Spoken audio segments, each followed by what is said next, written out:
guys? It's the Douche Fighting Championships. Let's go. It's been so long since I streamed. Let's get everything set up.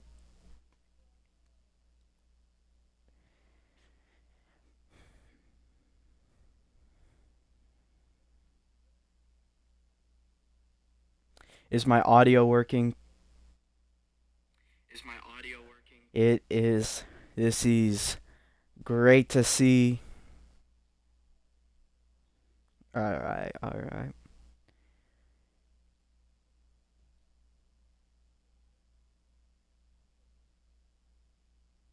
Ah, man. I didn't even mean to do a misspelling this time.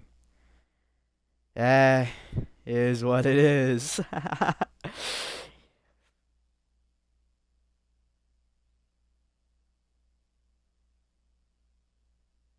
Yeah, what is up, guys? NFC 21 Brazil.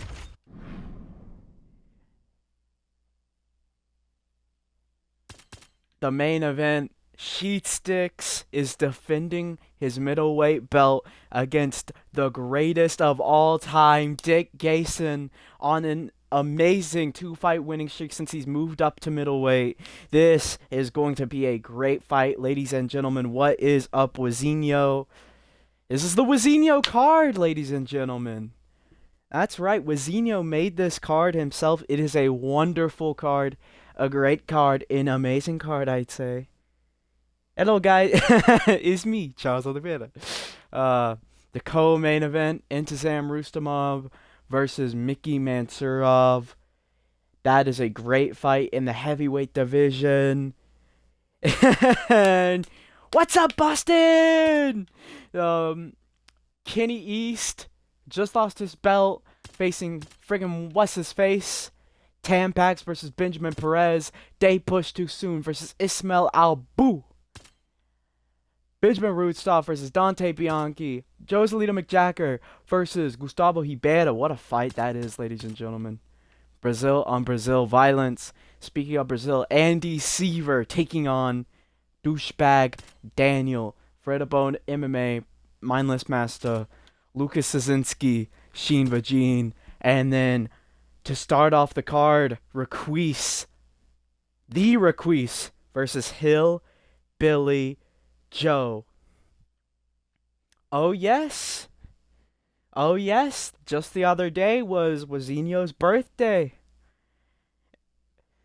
So I mean it's kind of like about a week late, but happy birthday, WIZINHO. And we have a little bit of a surprise. 21 years on NFC 20. We have a little bit of a surprise, ladies and gentlemen. As you know... Okay, buddy. As you know, typically when we go to some place like Brazil, we like to open the card with a fighter from Brazil. So you may be wondering why the opening fight is Requise versus Hillbilly Joe. Well, that's because the opening fight is not Requise versus Hillbilly Joe.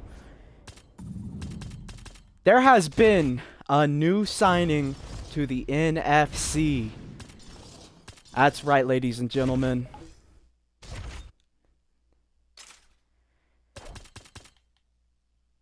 Jeff Lauzon is in the NFC, and he is making his debut here tonight.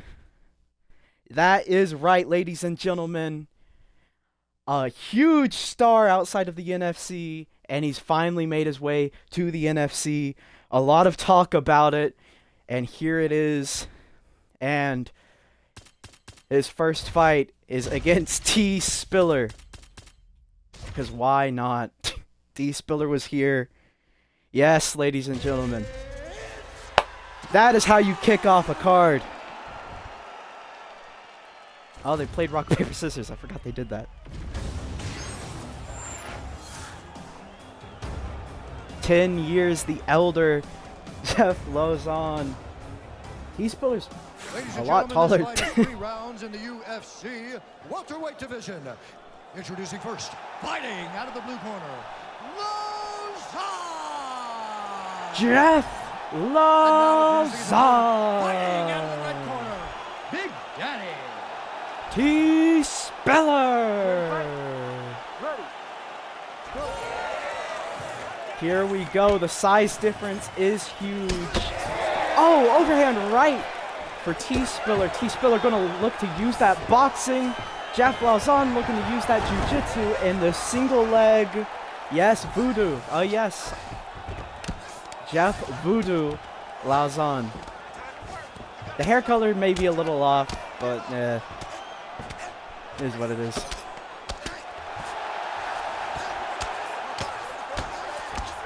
Jeff Lausanne doing a good job on top here, maintaining that top position. It's to half guard.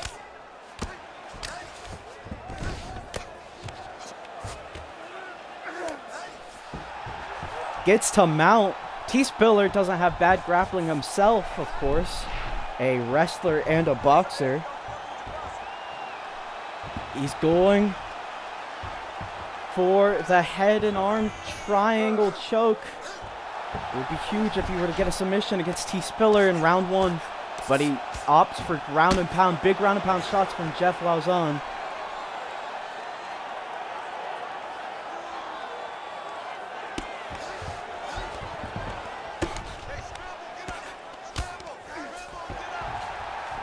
Jeff Lausanne to the mount. He postures up. T-Spiller in danger here.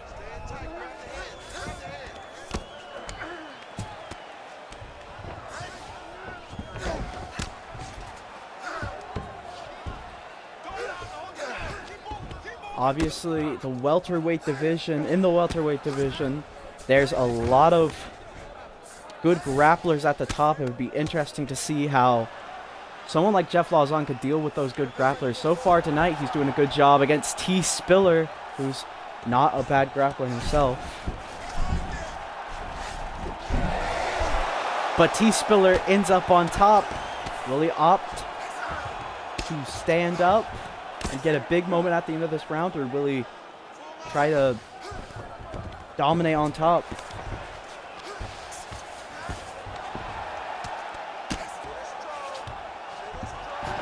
He goes to the mount. Ground and pound here. Jeff Lausanne gives up his back. What an upset this would be if T-Spiller were to submit him. But Jeff Lausanne able to go to his back and avoid getting choked out. Recovers his guard. Triangle attempt here. Oh my goodness! Final seconds of this round. T-Spiller slams Jeff Lausanne. And that is round one in the books. You're better than that. Come on now, let's shake it out. Let's get back in there. Let's get back to the game plan. Hands high, work behind the jab.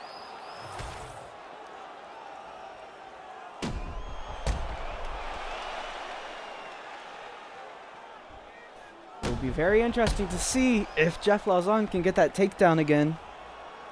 Yeah.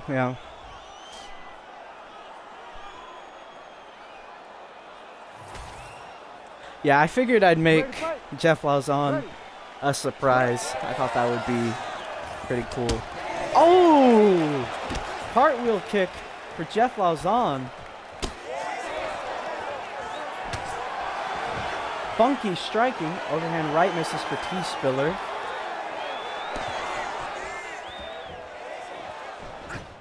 Oh, uppercut is feinted. Big reaction. Oh! Jeff Lausanne goes down. T-Spiller looking for the finish. Yeah. But Jeff Lausanne ends up on top. Triangle attempt. Hopefully this time he doesn't get slammed.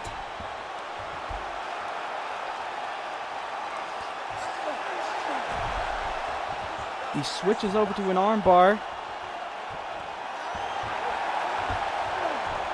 T-Spiller, of course, as mentioned earlier, very good grappling. even though he's primarily a boxer. Armbar fully extended. Maybe a tapping hand, but T-Spiller able to get out of it, but he's still not in a good position here.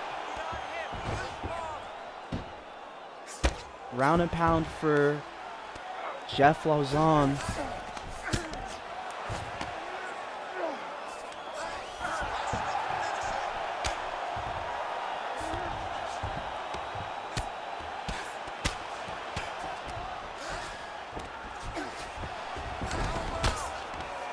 More ground and pound. T-Spiller desperately trying to recover his guard. He's able to in moments, but immediately he gets passed, and now he's in mount. That's very bad. But he gets back to half guard. Wow. Jeff Lauzon is not staying in T-Spiller's guard. And another triangle attempt. This is not good for T-Spiller, but T-Spiller's able to get out of it. That is huge. 1 minute remaining in the round.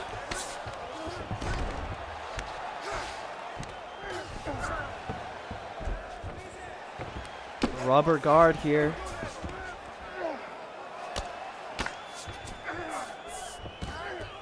T-Spiller passes to half guard.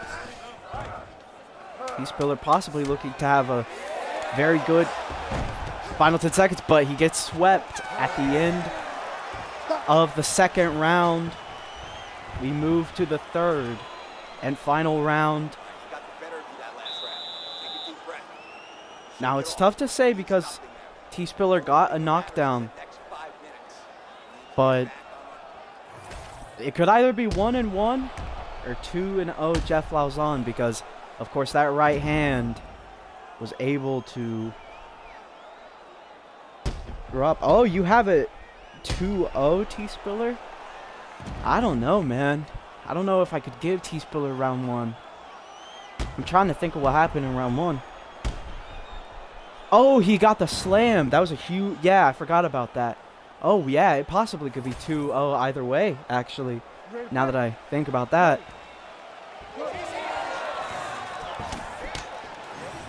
Leg kick off the bat. Huge shots from Jeff Lauzon. Left hook for Jeff Lauzon. It's possible whoever wins this... Oh! Overhand right and a left hook. They are swinging here in the pocket. If I was Jeff Lauzon, I'd be shooting. Big combination for T-Spiller. Big combination for T-Spiller again. Jeff Lauzon needs to protect his head. Oh, double leg. Gets the body lock and gets the trip, but T-Spiller immediately back up to his feet. He Imanari roll, but T-Spiller jumps in his guard like a madman and is firing off big round and pound.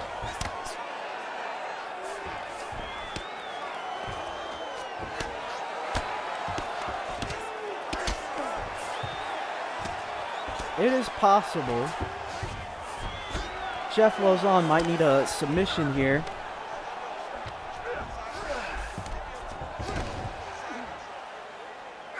But T-Spiller is now the dominant one in this grappling exchange. And as I say that, a triangle's thrown up, an elbow. Back to mount, ground and pound for Jeff Lauzon.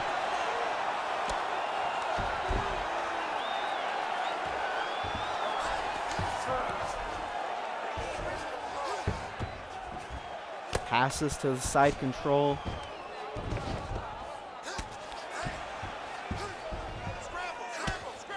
More ground and pound for Jeff Lauzon. Just beating the body up. And gets the back. Gets back to the headlock position. Oh. Trying. Oh. Slams him to the mat.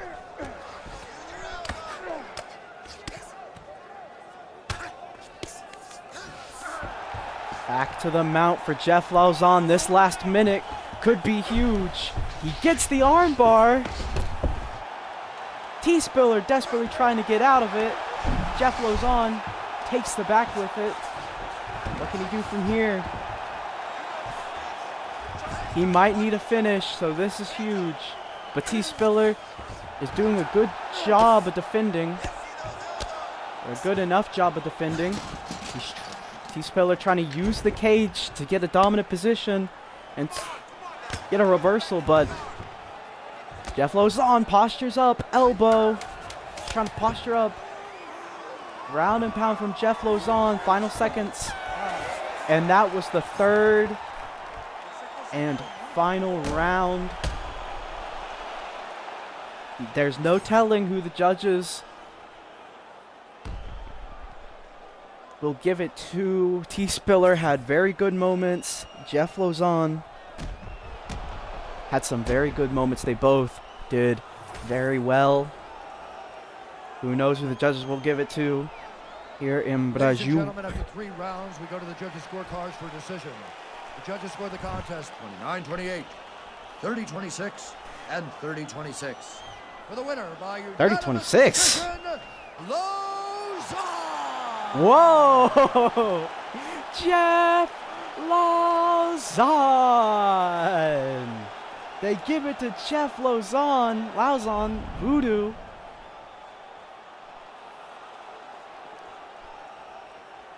They gave it to him 30-26. What round did they give a 10-8? You can give it to Jeff Voodoo Lauzon, but like, I don't know about where's the 10-8. I feel like the most dominant round he had was round 1. So maybe round 1? Wow. They gave 10-8. A 10-8 to Jeff Lauzon. They gave a 10-8 to him in the round that he got knocked down. I tell you, a little bit of fishy judging if you ask me. But Jeff Lauzon got the win.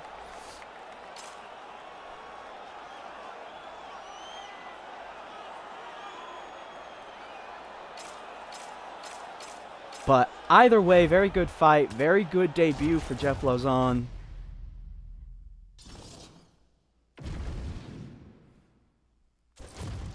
Alright, what a way to start off the card with a debut of a long-awaited... Oh. Sorry about that. I got thrown up there. A big, long-awaited debut of Jeff Lauzon. But we move to the big boys. Raquise versus Hillbilly Joe.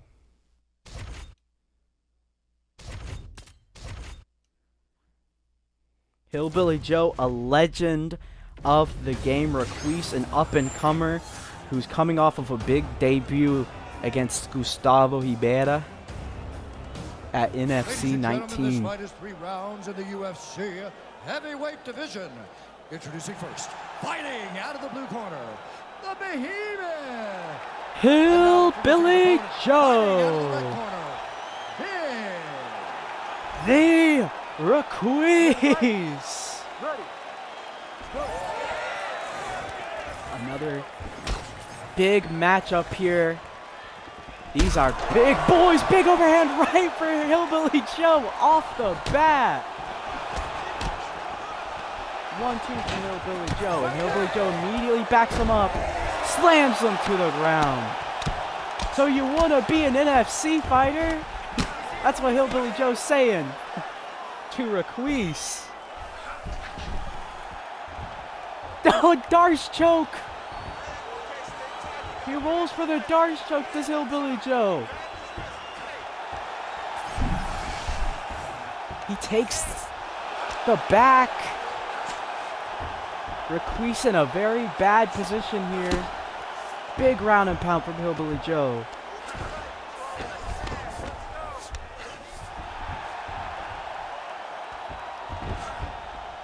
Hillbilly Joe postures up, but that elbow misses. That had bad intentions behind it.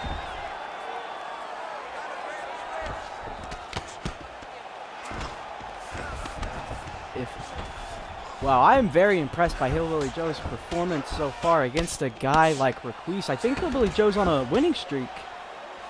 Yeah. You already know Hillbilly Joe's all about that cake. But now they move up to the feet, and that's where Requise can really crack. He defends the takedown that time.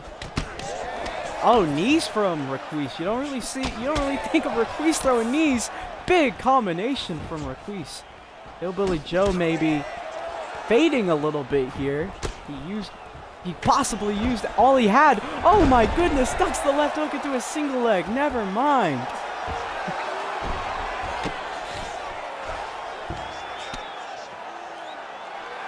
Hillbilly Joe postured up in Requise's guard. Doesn't throw anything.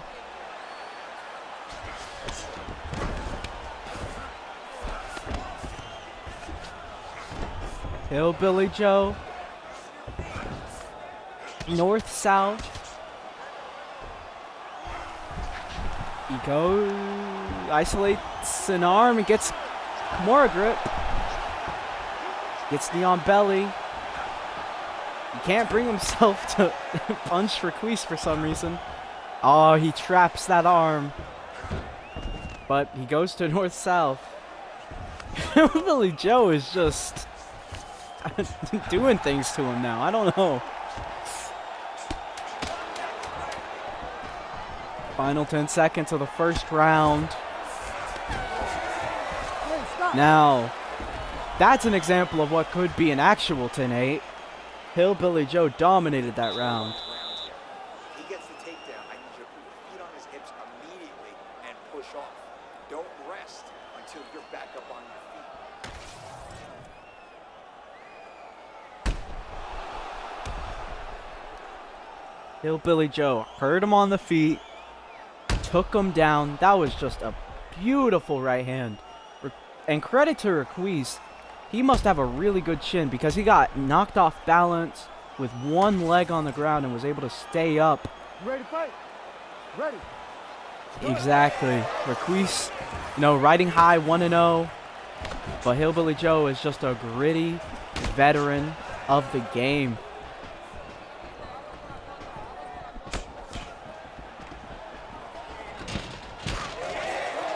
Uppercut, single leg attempt. And he gets it.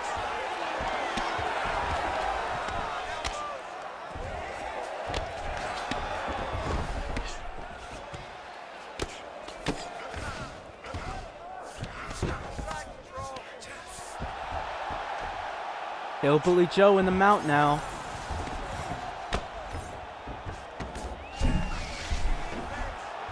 Head and arm choke for Hillbilly Joe. Boo! A big ground and pound. He gets to the mount again.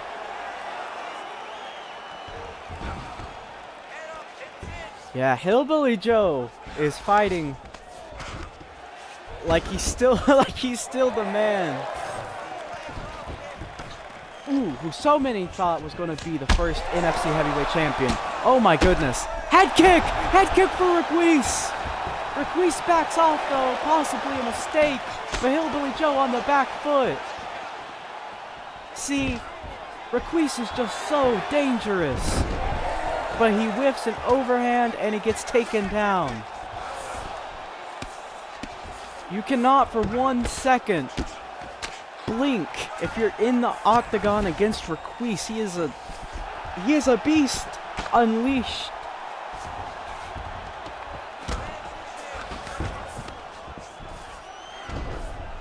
He gets to side control, and again he goes for the Darce choke again. A favorite of the NFC. I don't know if anyone's ever gotten a Darce in the NFC. I'm unsure. Maybe no. Benjamin Perez got one time. Anyway, Mike Goldberg ran out of the way. Hillbilly Joe with huge ground and pound and half guard. Requise try to shrimp out.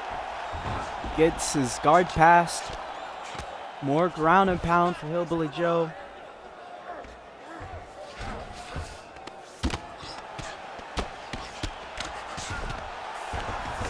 That was said by Joe Rogan. More ground and pound for Hillbilly Joe. Final 10 seconds of the second round.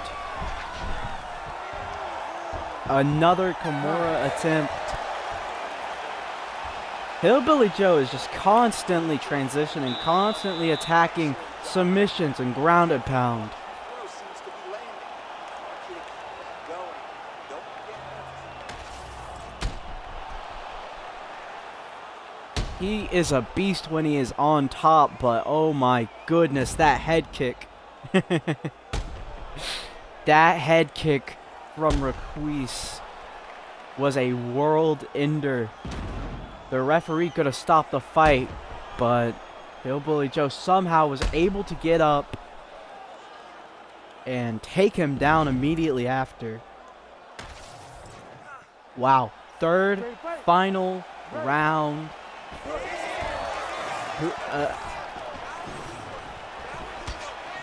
It would be crazy if this fight went to a decision. Big right hand from Hillbilly Joe. Lead uppercut misses. Big for both men. Oh, big uppercut! Hillbilly Joe's hurt. Double leg. Can he get it? Requise digs the underhook. Has him up against the cage. A single leg now. Oh, he takes the back with it. He goes for a single leg off of that, and it gets defended. Call an ambulance, call an ambulance. But not for me.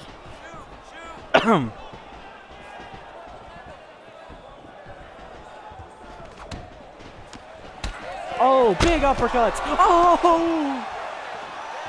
Requise hurts him again. Hillbilly Joe desperately needs to get a takedown here. Elbow for Hillbilly Joe. Combination for Hillbilly Joe. Double leg. Takes the back. Slams him. Requise got slammed. 3 minutes remain. Requise on the bottom now, but Hillbilly Joe can definitely do something here on top. Going for a submission again. Another Kimura attempt.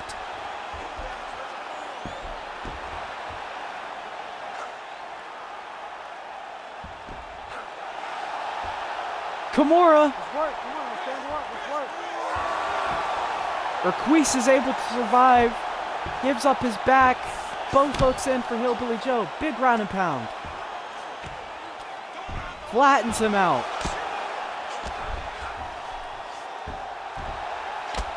To mount.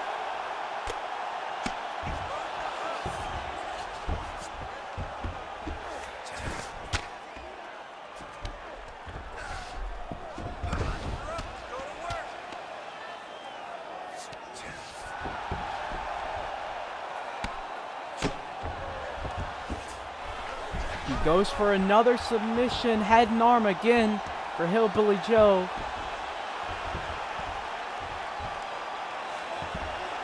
Of course, he has a head and arm win before. He got one against the man in the co-main event, Micky Mansurov.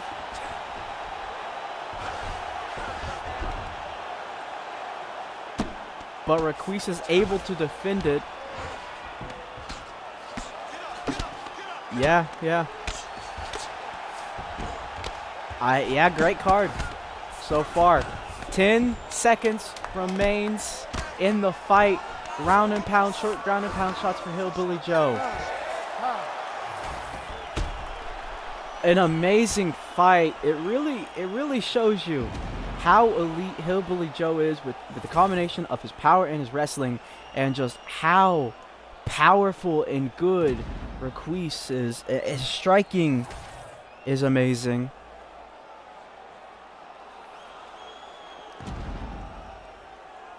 Wow.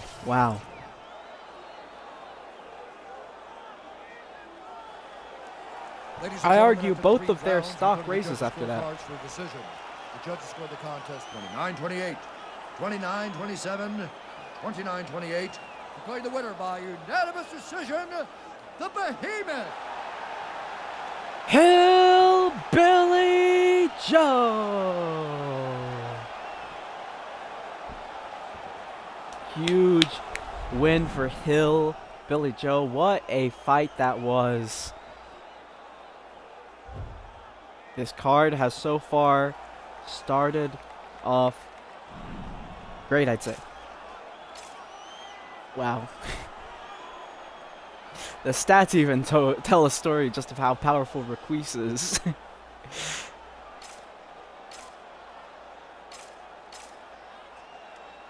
Yeah, all three judges gave round 2 to Requise. I agree with that. They gave rounds 1 and 3 to Hillbilly Joe. One of them gave round 3 a 10-8 to Hillbilly Joe. That's fair enough. That's fair enough.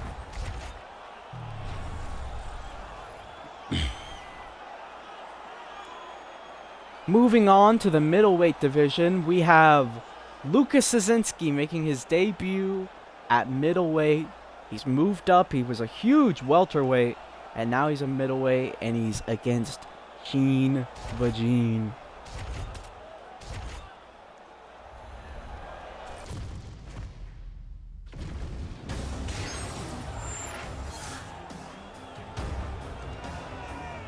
Five years, the difference in age. 3 inches of reach for Lucas Szynski. 3 rounds in the UFC middleweight division.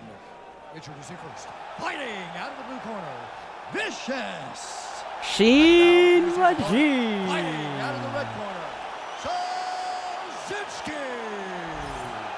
Lucas Szynski.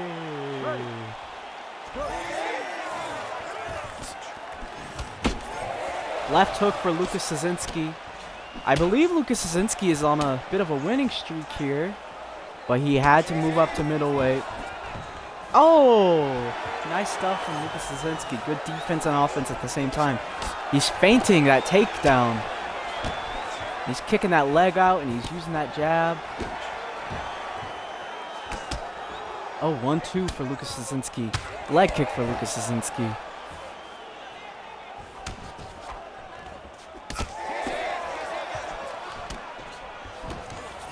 Of course, Lucas Szynski at one point fought for the welterweight belt, the interim welterweight belt. He was the favorite against Walter White. We just didn't know how good Walter White was at the time. Flying knee misses for Lucas Szynski. He had a real shot at the time. Big right hand. When you think of Lucas Szynski, you think more of his wrestling, but he has power. But speaking of wrestling, Shein Vajean took the fight to the ground.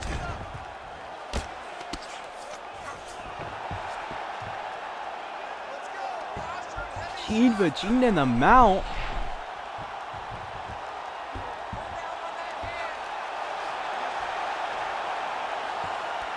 Shein Vajean going for the rear naked choke, head and arm.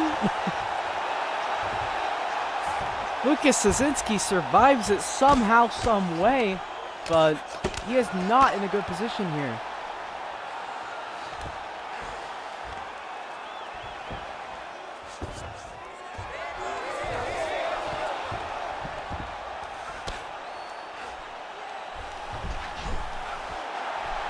Oh, Lucas Szynski ends up on top. He went for the rear naked choke, but Shein Vajean stands up. It'll be interesting to see how this fight carries out on the feet. Lucas Szynski kind of fading. Before he was doing very good pushing forward on the feet, but now he's kind of backing up. Maybe a bit afraid of the grappling. He probably didn't expect Shein Vajean. Oh. Nice stuff from Lucas Szynski to back up Shein Vajean though. Give himself a little bit more space. Overhand right. Knees in the clinch for Lucas Szynski. Oh, elbows for Lucas Szynski. Oh, big right hand for Lucas Szynski. Shein Vajean goes down. Oh, elbow for Lucas Szynski. Single leg. Drag Shein Vajean to the ground. Final 10 seconds of the first round. Lucas Szynski possibly looking for the finish here. Ground and pound. Oh my goodness, what a round. Great job out there. You have the power to put this guy down. You showed that. Nobody's knocked him down like that before. Now this round, we want to put him away.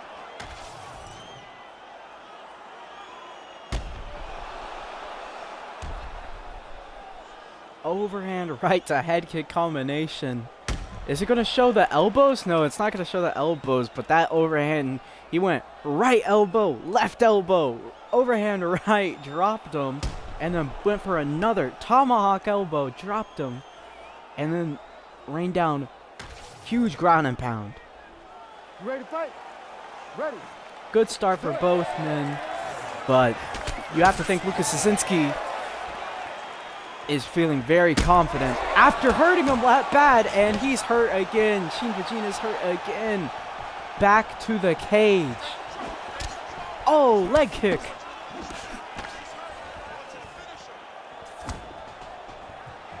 Maybe this is Lucas Szynski's weight class, because he's looked good so far.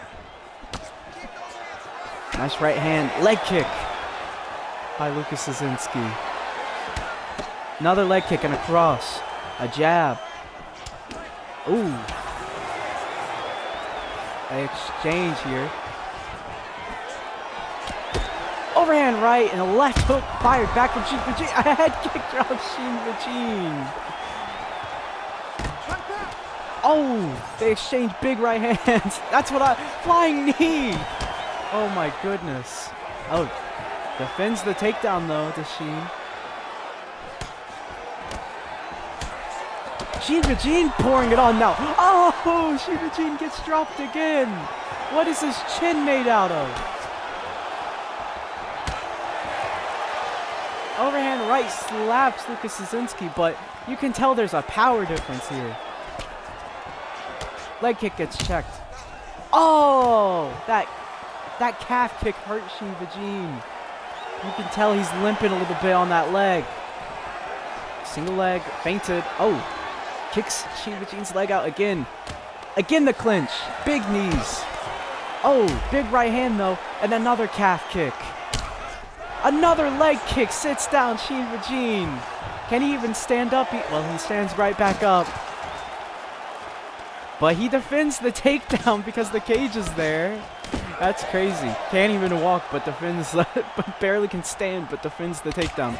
Oh, weird exchange there. Some weird exchanges in this fight. Oh my goodness, Shein Vajean. He can't stand. Ref. Oh my goodness, Shein Vajean. Please. Stop the fight. Stop the fight, Vajean. Does he have to die? Front kick to the face. No. No. Single leg. Please. Oh my goodness.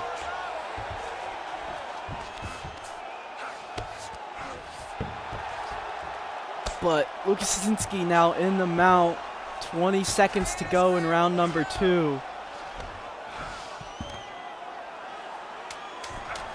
Final 10 seconds. Can Shein Vajean even stand up to go to his corner? Well, he does. Ref! But seriously, he fell over 3 times in a row due to the leg kicks. He is not okay, and he got head kicked. He got his head kicked off 5 times. If Shein Vajean wins this, that'd be crazy.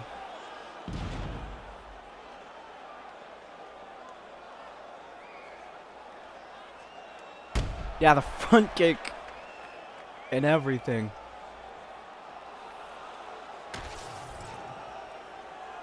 You ready to fight? Ready. All right, the third and final round. I didn't know if we'd get this far in round 1. Oh, Shein Vajean knocks down Lucas Szynski.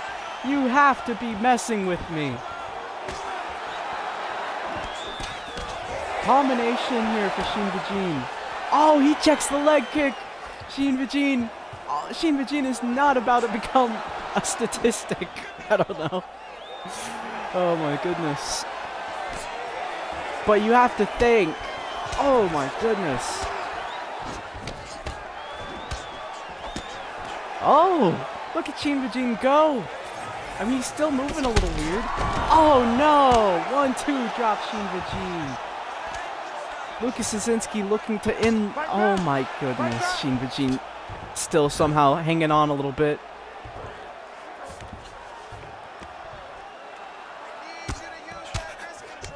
He's somehow still in this fight. If he gets a guillotine, I was about to say. Oh my goodness.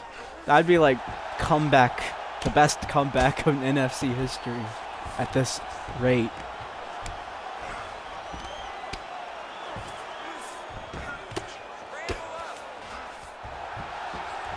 Lucas Zazinski in the mount.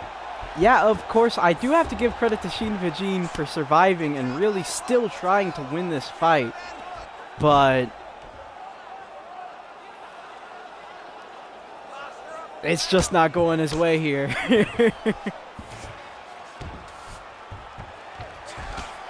Yeah, a lot of people, you know, think that Shein Vajean is a bit of a slouch because he was in the match that was literally like the 2 worst records of all time against each other. But hey, he won that to his credit, and he also won a couple other fights. So, you know, he's still not the worst.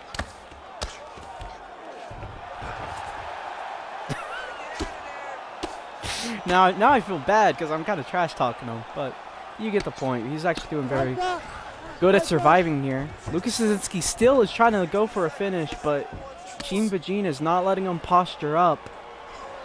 If Shein Vajean can get back to his guard and go for a submission, that's probably his best bet. But speaking of submissions, Lucas Zazinski with the head and arm.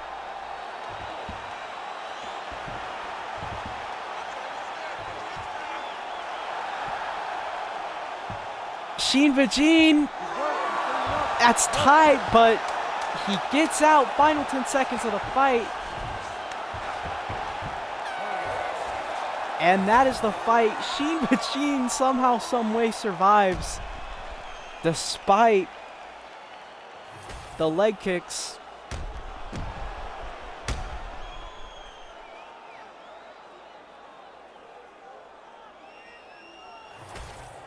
Shein Vajean tried his best in the 3rd round. He actually did pretty good on the feet, but that 1-2. Ladies and gentlemen, after 3 rounds, Yes, true. Very well rounded. All 3 judges scored this contest 30-26. Declaring the winner by unanimous decision, Zazinski. Lucas Zazinski. Yeah. He's been around for quite a while. 30-26. Yeah. A lot of 10-8s tonight. Which I'm not even going to argue with this one. That's actually crazy. 10-7 round? 30-26.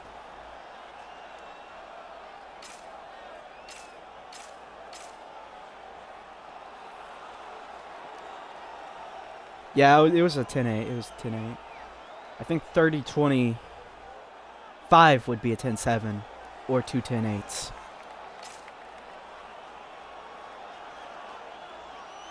Yeah, 8 knockdowns. Oh my goodness. That could have been a 10-7. 8 knockdowns is crazy. And 2 takedowns. And a deep submission attempt. But Shein Vajean just kept on trying, you know? It wasn't even like he was just surviving. He was trying to win that fight.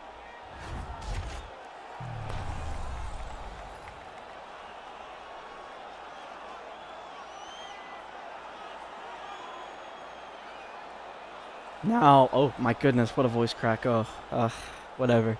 Alright, mate. We're still in the middleweight division in the next one. Tebonememima taking on Mindless Master. Tebonememima, of course. Yeah, man. My balls have dropped today, man. It's terrible. Yeah, Tebonememima.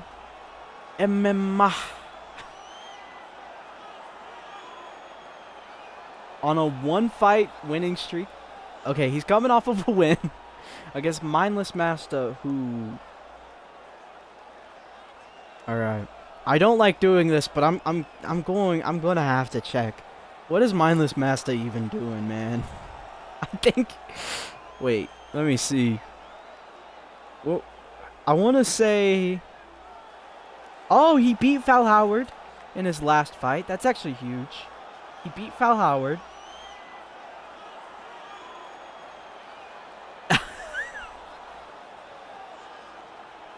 Hey, I'm not clowning him. I'm not clowning him. I literally forgot. This is not me being silly. I genuinely forgot what his last fight was. Wait, both of their last fights were to Val Howard, and they both beat Val Howard, so... This is... okay, bud.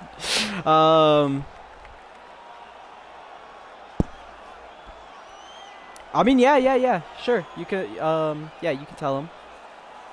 Alright, Tebonememima, Mindless Master, okay. Sorry about that, guys. A lot of shenanigans happened in like 50 times. As you clown. Hey, Peter. Alright, 2 years of age for Mindless Master. Identical height and identical reach. Identical last fight. See, kids don't use shots.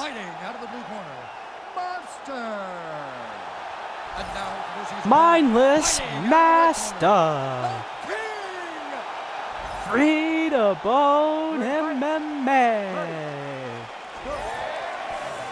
See, kids don't do drugs. It's crazy. Alright. Big combination from Mindless Master. This is the biggest fight of Mindless Master's career. Of course, he debuted against Kenny East, but at the time, Kenny East wasn't Kenny East. So for the time, this is probably Mindless Master's biggest fight against Tebonememima, who has looked great. Head kick for Tebonememima. Oh, big right hand for Mindless Master. Left hook for Mindless Master. Oh, and here's where we see he defends the takedown. That is huge. Big knees for Mindless Master. But I feel like Mindless Master is a very hot starter, as we've seen in this fight. Big elbow, though, for Tebonememima. And Tebonememima gets the takedown.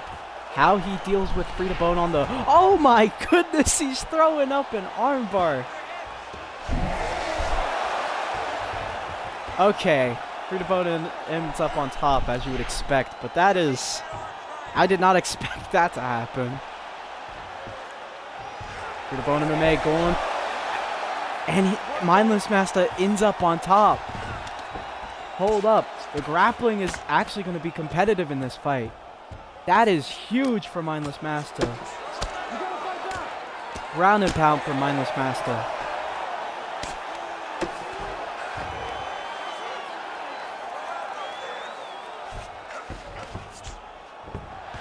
Two minutes remain in the first round. And Mindless Master is in the mount. That is huge. This is actually huge because Tebonememima, I haven't updated the rankings in a while, but last time I updated them, and they shouldn't change that much, Tebonememima is ranked number 5. So that's huge.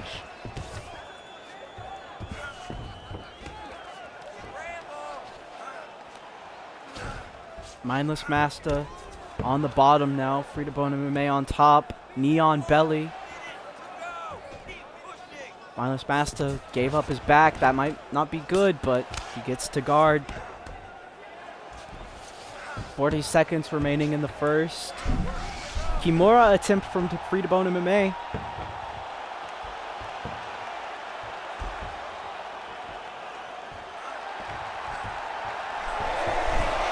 But Mindless Master, yet again, ends up in a dominant position.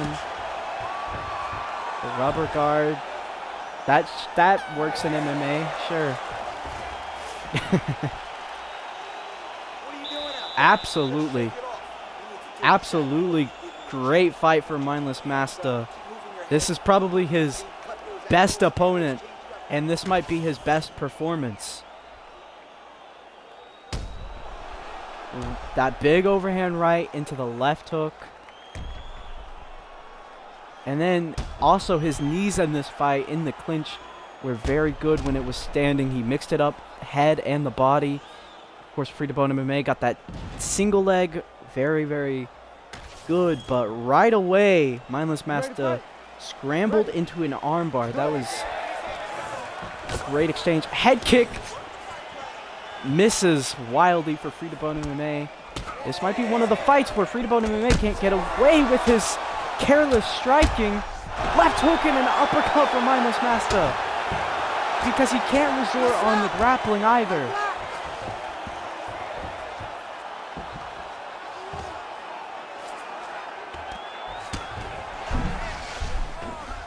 Triangle choke attempt here for Free Tebonememima.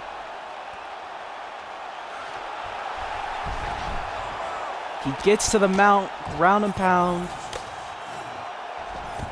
Defends pretty well and gets a guard. Side control though for Free Tebonememima.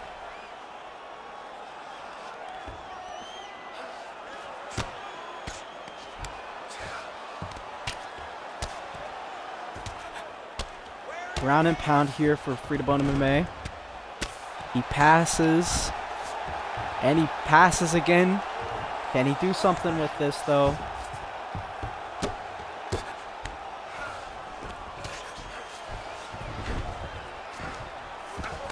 See, this is where Mindless Master cannot be. He can't be in a situation where... And triangle attempt. But, as I was saying, he can't get into a situation where Free Tebonememima just keeps on... transitioning on top. It kind of lulls you, and then he strikes and he gets that submission, or you lose a decision.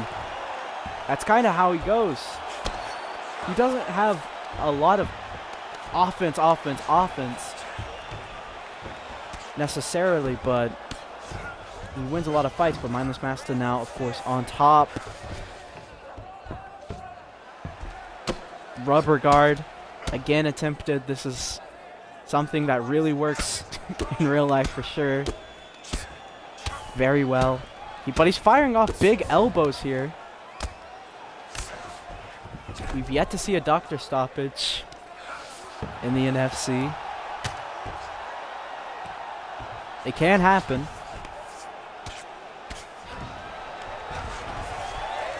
Free to bone, gives up the back. Or gets to the back.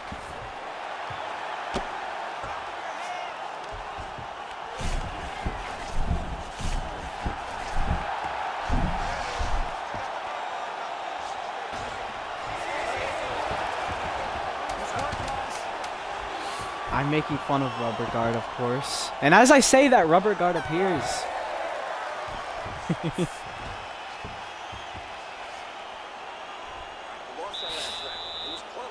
All right, very interesting rounds here. Free to Tebonememima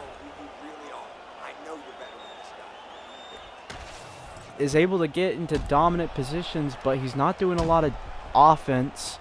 And we seen earlier with the Jeff Lauzon versus T-Spiller fight that sometimes there can be some funky I don't know if the stream heard that. Some funky judging here with stuff like that.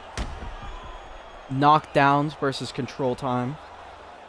But it's pretty close in the control time as well, so I would have to think, man, It's tough because round 2 was a lot more. Oh my goodness! Straight away. All right, but the issue is, chances are, it's not gonna go back to the feet.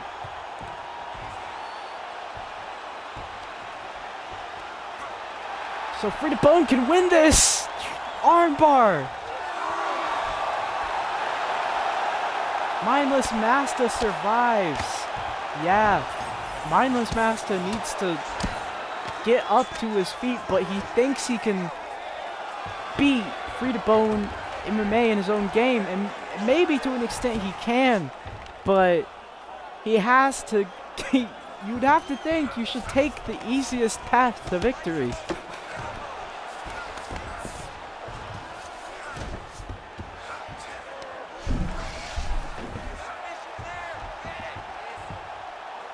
Free to Bone MMA going for another submission here. Ground and pound. Big ground and pound for Free to Bone MMA. That's actually huge. He was blasting away. 21. Big ground and pound for Free to Bone MMA. Uh-oh. Going for yet another armbar. Fully extended. And there's the tap. Free to Bone MMA. Huge come from behind to an extent victory. A lot of adversity. A lot of adversity because Mindless Master was beating him up on the feet, knocked him down several times, and was able to be contested on the ground, but he was able to find that submission eventually. Great win for Free to Bone MMA. Referee Herb Dean has called a stop to this contest at 2 minutes, 50 seconds of round number 3. Declaring the winner by submission due to an armbar, the King! Free to Bone MMA.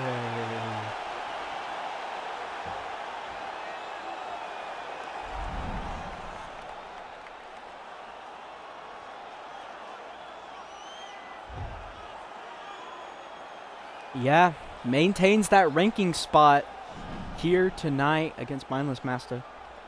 Great work, great work. First finish of the card. That is actually true. I didn't think about that because of how fun the fights have been on the card, but it is true that that was the first finish.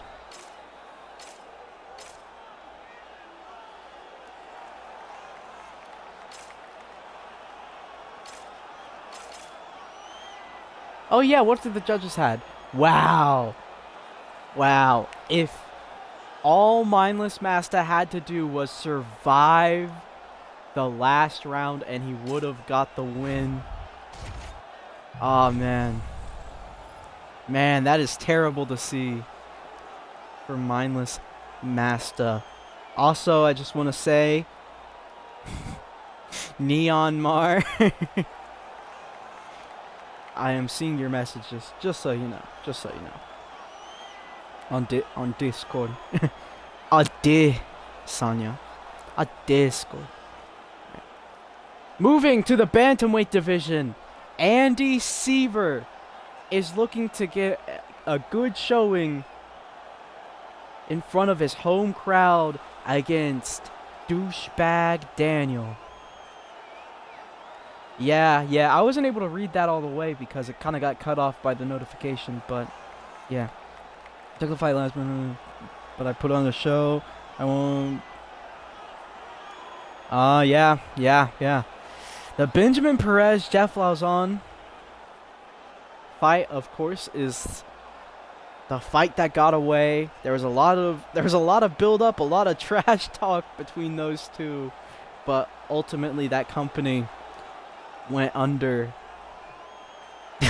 and they never got the chance to fight. That will be a great one if it happens, of course. Douchebag Daniel looking to spoil the show against the Brazilian Andy Seaver.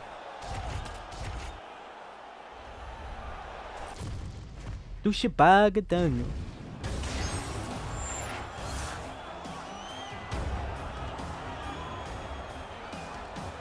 Identical height and reach. Ladies and gentlemen, this But latest three douchebag rounds Daniel, of the UFC elder. Bantamweight division. Introducing first, fighting out of the blue corner, Diesel. Douchebag Daniel. Ceed Earl. Andy the Slicer Seaver. I like how his nickname changes every time. All right, big combination early for Andy Seaver. Of course, as stated earlier, he is definitely looking to get a highlight in front. Woo. Of this crowd. Douchebag Daniel, for some reason, already looks tired. Oh, man. Hostile Brazilian crowd telling Douchebag Daniel that he's going to die soon. I'm sure Douchebag Daniel is terrified by these threats.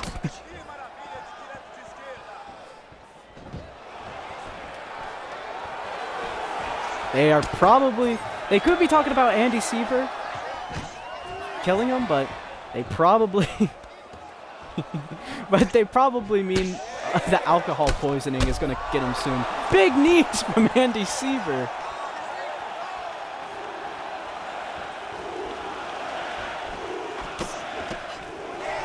I never forget the crowd like, oh, big uppercut.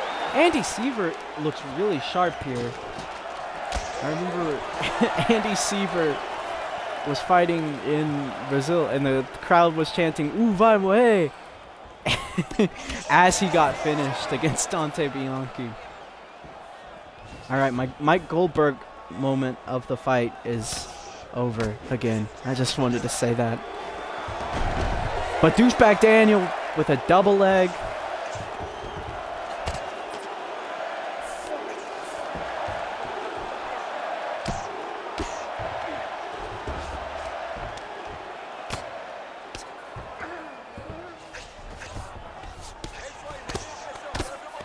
Douchebag Daniel, not necessarily known for being a wrestler, but he, of course, did get a win using his wrestling against Petr Yan.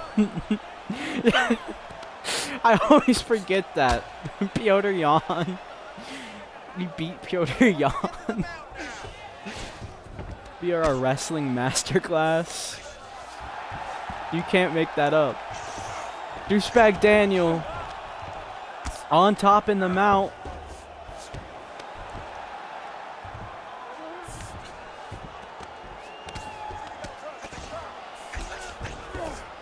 "30 seconds left in the first. Douchebag Daniel looking for a finish on top here. Ground and pound in the mount.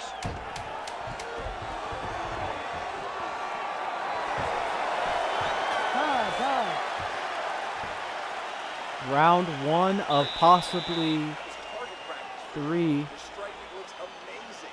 You almost had him down last time. Let's go out there. Let's keep the pressure on.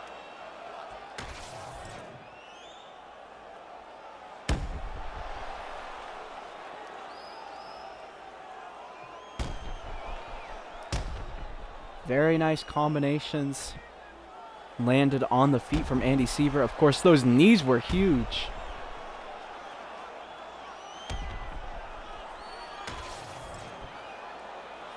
You ready to fight? Ready. Let's do it. Round two is here. Of course, every round starts on the feet, and you'd have to think Andy Seaver has the advantage after round one. But Douchebag Daniel, still not a slouch. When he does throw in range, he's pretty good. And he's throwing in range here. Oh, spinning back fist of doom from douchebag Daniel. And he tries to shoot, fails.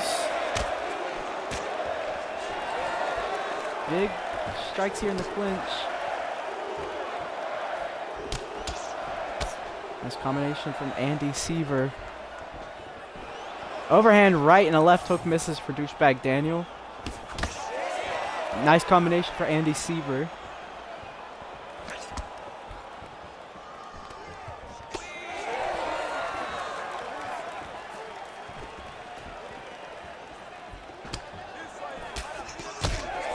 Oh! Nice counter oh my goodness, douchebag Daniel is hurt. Big elbows. Andy C. Big uppercut drops douchebag Daniel.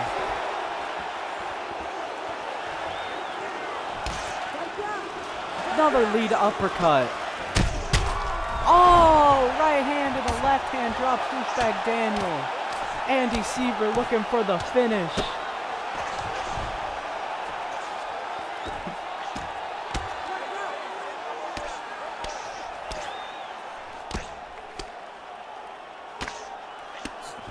Douchebag Daniel firing off a lot of ground and pound shots from his back. He's resilient. You have to give him that. Big elbow from Andy Seaver. Yeah. They both hurt each other with their left hands.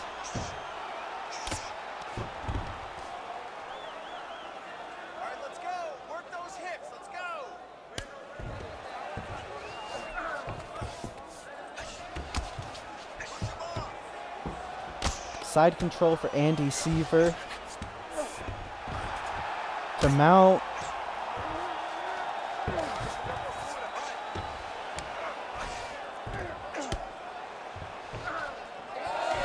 Andy Seaver just stands up.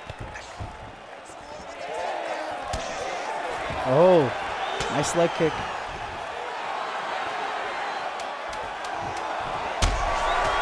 Oh! Andy Seaver got hurt. And that is the end of round number 2.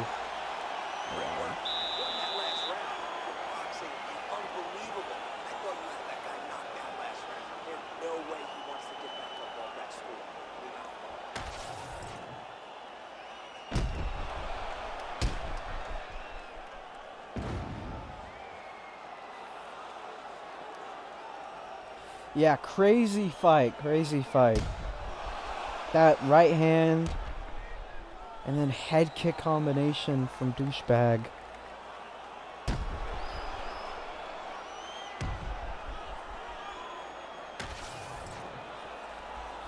Ready, fight. Ready.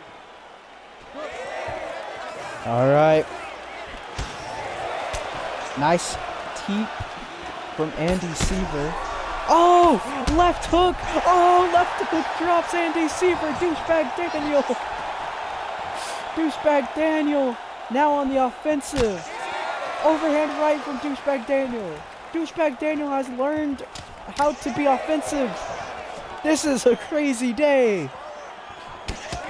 Douchebag Daniel with, oh my goodness, what does he even do? He got knocked down by something. I didn't even, what was that? What was that? That was like a, I don't even know what he got dropped with. That was weird.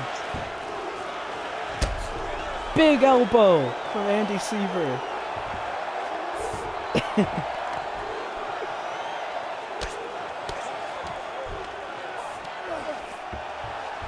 Oh my goodness, I'm thinking about what that was, but douchebag Daniel is in a world of danger here. Oh!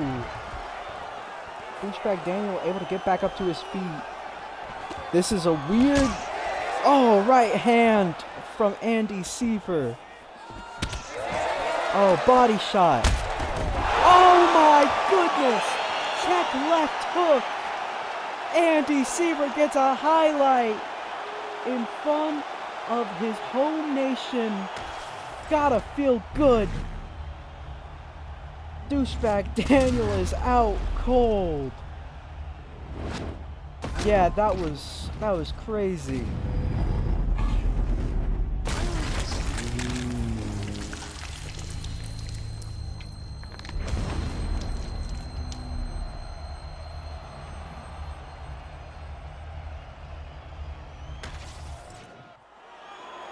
We go to Bruce Buffer for the official Ladies and decision. gentlemen, referee Herb Dean has called a stop to this contest at 2 minutes, 28 seconds of the third round.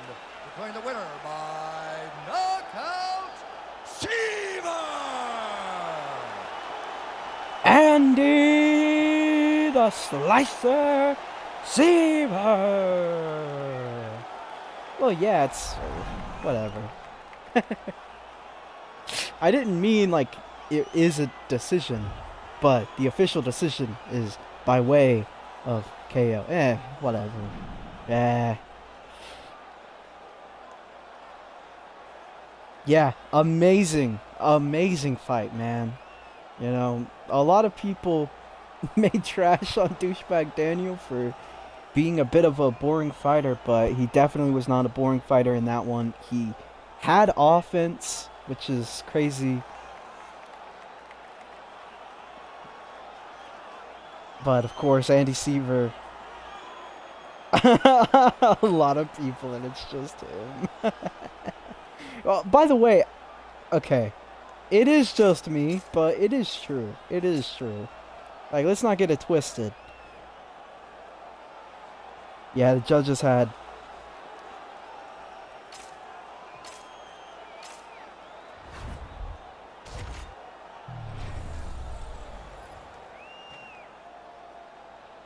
We move to the last fight on the prelims. Brazil on Brazil crime. Joselito McJacker, who's on a little bit of a skid recently, an up-and-comer, a lot of hype, and now on a 2-fight losing streak against Gustavo Ribera, who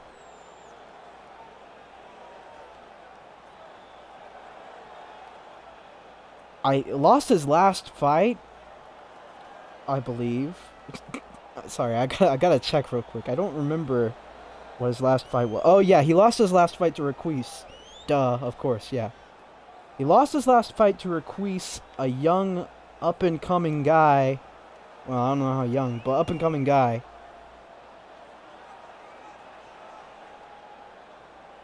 Not a... Oh yeah, Joselito in his last one lost to Micky, and that was a bad loss. That was a bad loss. He lost to Iamad, and then he lost to Micky. The Micky one was bad. It was quick, but of course Gustavo Ribera not.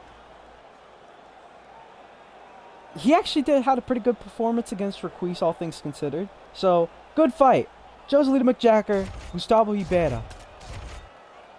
They both need a win, and only one man can come away with a win here tonight.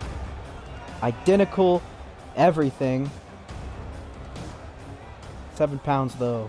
Ladies and gentlemen, this fight is 3 rounds in the UFC Heavier is Gustavo. heavyweight division. Introducing first, fighting. Yeah, wrestler versus BJJ. Rivera! Gustavo Ribera. Fighting out of the red corner, Magnifico. Joselito McJacker. They touch. Oh, lead uppercut. Stumbles Gustavo. Ribera immediately body kick for Joselito. Joselito is looking to get back that momentum he had. He was on a big winning streak. Start off his NFC career undefeated in the NFC for quite a while, but front kick to the face.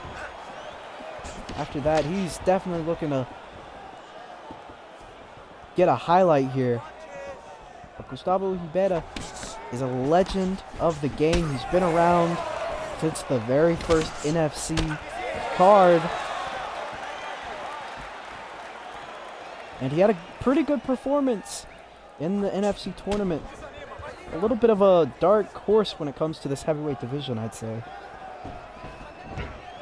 Head kick misses for Gustavo Ribera.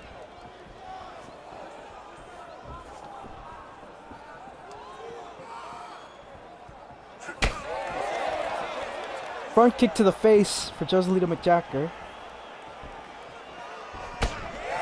Oh, nice right hook, I think it was, and then a body kick combination.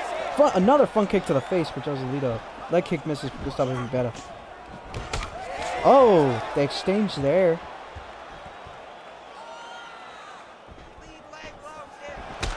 Oh, Joselito McJacker may have been a little too eager there. Got countered with an uppercut. I feel like I'm going to accidentally call these guys by the other name. I don't know why. Oh, big right hook by Joselito. Their names are not even similar. Yeah, a lot of sticking and moving here. I feel like with this sticking and moving, I feel like... Oh, big left hand. Oh, left hand drops Gustavo Ribera. Joselito McJacker looking for the finish. But Gustavo survives. Yeah. Oh, yeah, sticking to the same side. I misread that, but they are sticking and moving as well.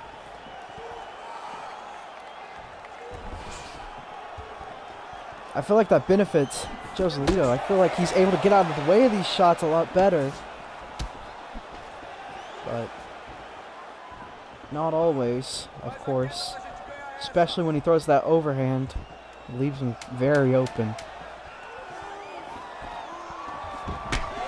Final 10 seconds of round number 1. Somewhat lackluster, I'd say, but a very good round for Joselito.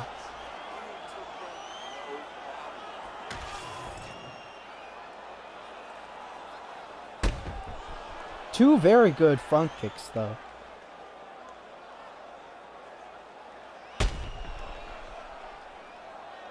Gustavo is busted up a little bit, bleeding. And it seems to have been caused by the front kicks. You ready to fight? Ready. Yeah, he's a very good kicker, which is... Of course, he's a wrestler. Ooh, body shot. Joselito didn't seem to like that very much. Leg kick. Joselito is not taking these shots very well, I would say. He looks... They are bothering him a little bit. Right hook for Gustavo.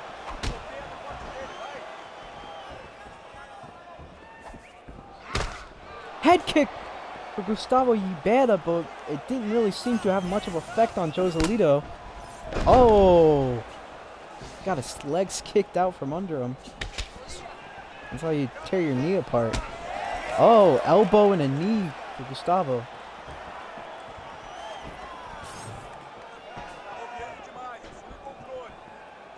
Come on, let's work. Some boos from the crowd. Herb telling him to work. Leg kicks.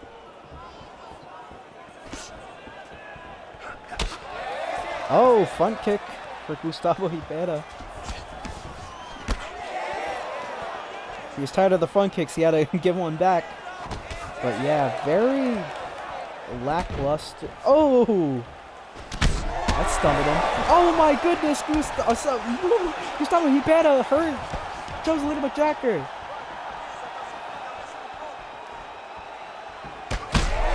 Oh, flying knee for Gustavo Ribera. That is huge. The flying knee is crazy. Overhand left misses wildly.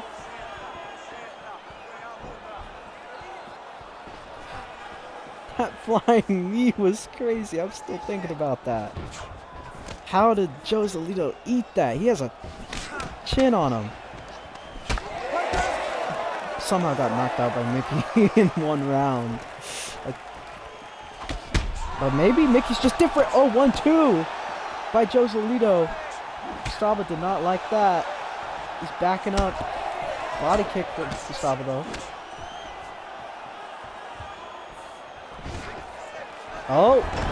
Double leg for Joselito with 1 minute remaining. Yeah, very good takedown. And big ground and pound. But Gustavo's able to get up. Oh, now huge leg kick for Joselito. Head kick gets blocked. Final 10 seconds.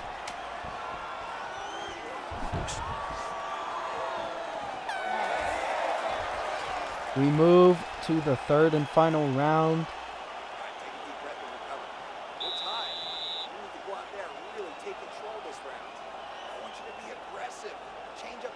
Yeah, I would say it's 1-1. I think Joselito won round 1, and I think Gustavo won round 2. Yeah. But that flying knee woke me up.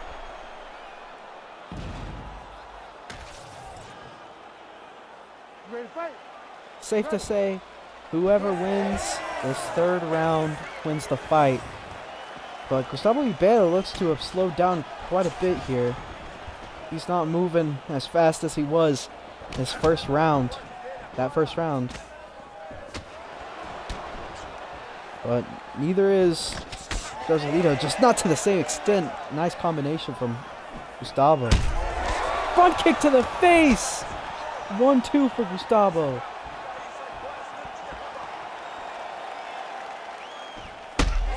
Man, head kick though for Joselito. Back and forth. Nice jab. The jabs are working really well here. Gustavo Ibera gets off balance and a head kick.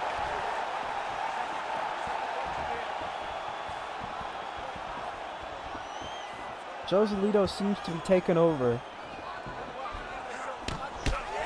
I don't know if Gustavo Ibera can take much more of this punishment. These kicks are huge. He's bleeding pretty bad, and that's a long combination. Oh, leg kicked out from under him. Head kick misses. Look at bump. Front kick to the face for Gustavo Ibera and another head kick attempted.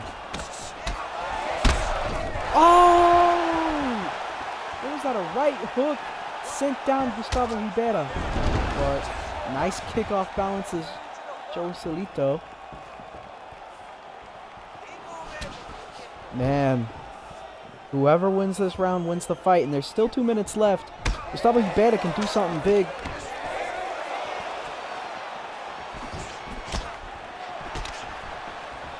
But they are throwing here.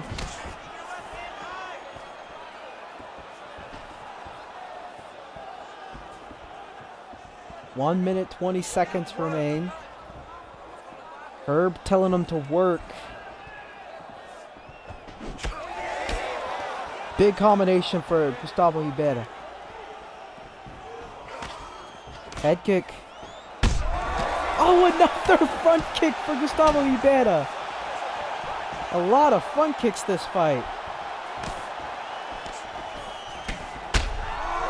Oh! How is he still in this?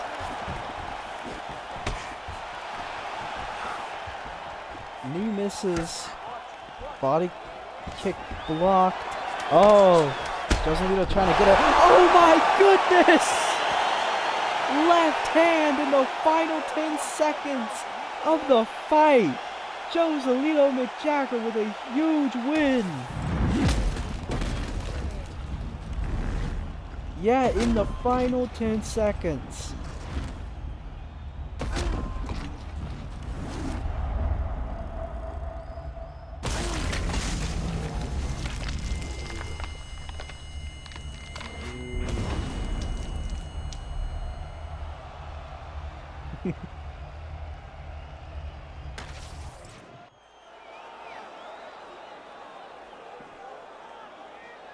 Ladies and gentlemen, referee Herb Dean has called a stop to this contest at 4 minutes, 52 seconds of round number 3.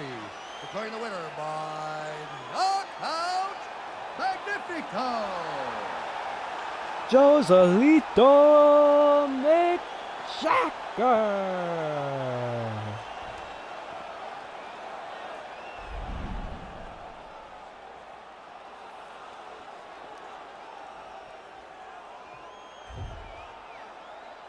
Yeah, great win for Joselito McJacker. A little bit of a slow-paced fight. He ate a flying knee. That was crazy, and he still went on to get the KO. Yeah. Yeah. It could have ended in a draw. Well, yeah, of course, it was 1-1 going into the third. Yeah, I feel like Joselito would have won the decision, because I feel like I would have given Joselito the third just based off of the knockdowns. But I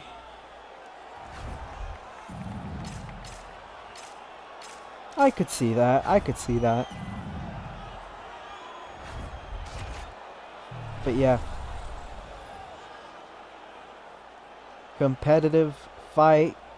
And that was the prelims. We moved to a main card of epic proportions with how many former champions? 1, 2, 3, 4, 5, 6, 7, 8, 9, 10, 11.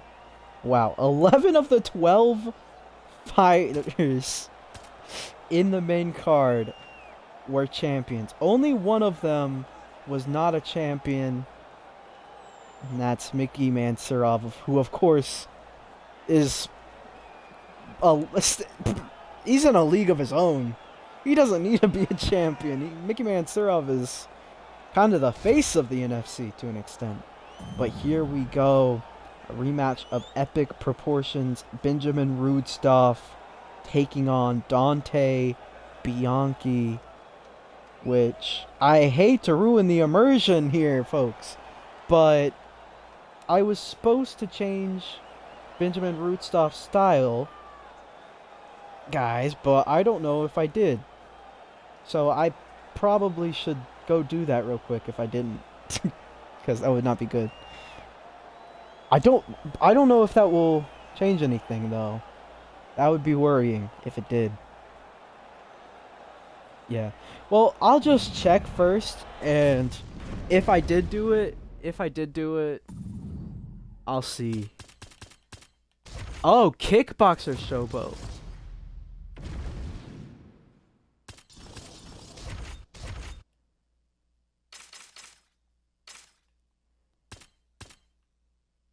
I changed him to Boxer Showboat. Oh, wait, okay. Showboat is only a boxing thing. Okay. So I did change it to what you said. Yeah. Boxing Showboat. Okay, I did. Alright. Just wanted to make sure I did that. Because if I did not do it, that would not be bueno. Alright. Ladies and gentlemen, we all left the building for a moment. It was a little bit scary, but we are shuffling back into the arena. Benjamin Rudstoff versus Dante Bianchi.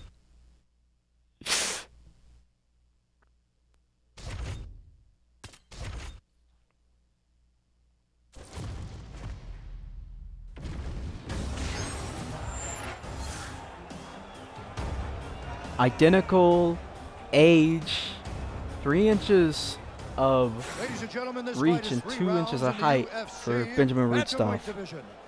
Introducing first, fighting out of the blue corner, Bianchi. Dante Bianchi. Fighting out of the red corner, Razor. Benjamin Rudstoff. Yeah, absolutely. WIZINHO has done a great job so far. This card has actually been very, very great. A lot of fun fights, a lot of fun matchups. And there's a lot more to come, of course. Oh my goodness! Benjamin Rudstoff with a big start early on. Of course, Dante Bianchi won their first fight. Oh my goodness, look at that. He's kicking a lot more now. He did kick before, but he primarily would kick to the body, not a lot of head kicks. He's obviously implemented a lot more kicks, a lot more head kicks so far. Oh, but a nice right hand for Dante Bianchi. Dante Bianchi arguably has the best boxing in the bantamweight division.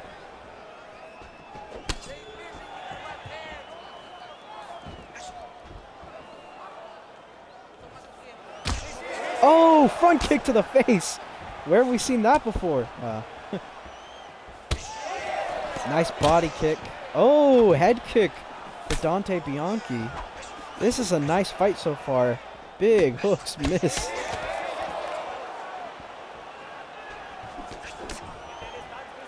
Nice leg kick for Dante Bianchi. Nice combination for Rudstoff. Oh my goodness, them leg kicks. Wow, people forget, man. Dante Bianchi revolutionized the calf kick. Oh my goodness, cartwheel kick. Obviously, Benjamin Rudstoff has been training with Jeff Lauzon. They both threw that here tonight. Yeah. Oh, nice body kick from Rudstoff. Side kick.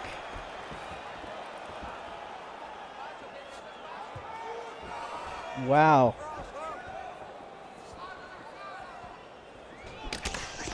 Double jab from Rudstoff as Bianchi would throw a kick.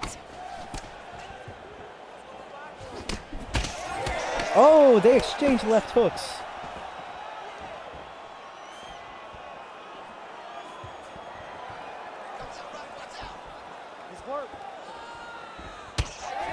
Oh, switch kick. These are two former champions. This is some high level matchup here. They fought before and they know what they've learned from their previous fight. And they obviously are very aware of each other's strengths and weaknesses. A very measured fight from both men.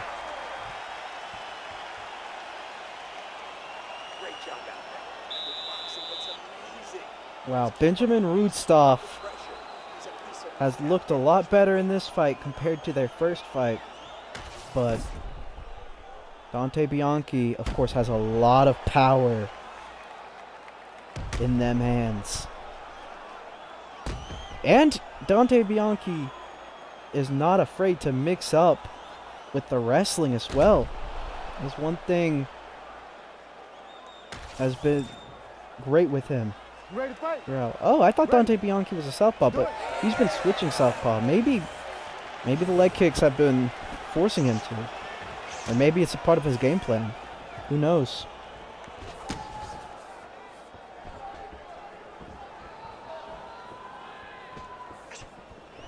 Oh, side kick to the face misses. A head kick for Rudstoff. Nice left hook.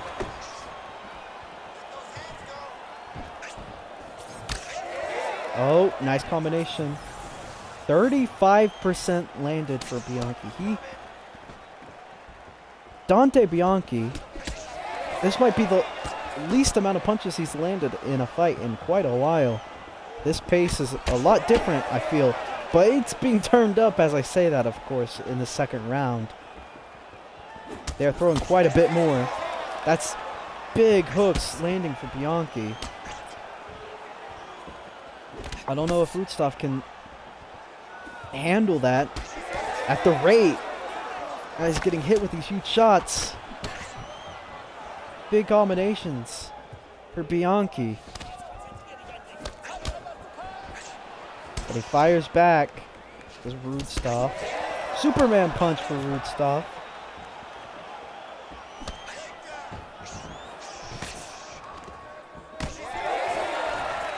Elbow.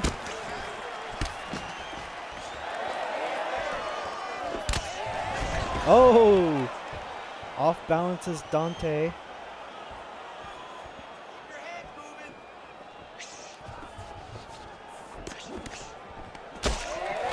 Oh! Nice combinations here. Nice shots here, sorry, for Rudstoff. But when he has his back to the cage, and Bianchi just unloads, it's really scary. Because we've seen what Bianchi has done.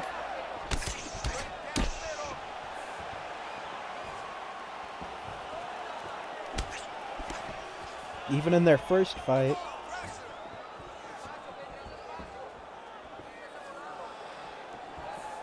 Round 2 is almost over. 1 minute remaining. Oh my goodness! Big shots here for Bianchi. Rudstoff is hurt. Oh! Cartwheel kick lands for Rudstoff.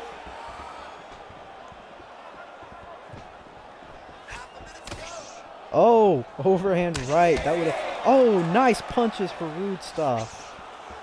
Now after that big shot that hurt... Foot kick to the face for Rudstoff. Now Bianchi's hurt. Oh my goodness, Dante Bianchi goes down. Just when he needed something to steal the round, he got it. I was just about to say he needs something big to win this round. And he definitely did something big. 2 head kicks back to back, and it won't finish the highlight. That is so annoying. Ready to fight? Ready. Good. All right, third final round. For Rudstoff to win this, that would be huge. I mean, of course there was the Big Man Wilson fight, but this would be Rudstoff's second biggest win of his career, I would say.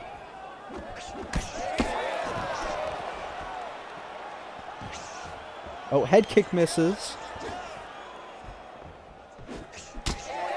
Oh, nice combination. Overhand left misses. That would have been disastrous if it were to land on Bianchi. Oh! Oh, they are really swinging here in the pocket. Bianchi on the back foot. Oh! Counter left!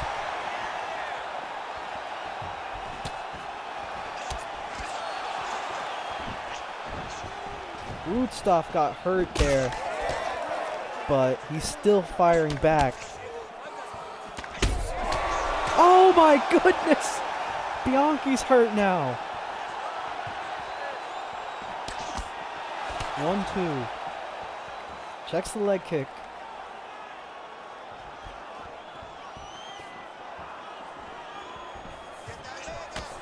Oh, sneaky elbow.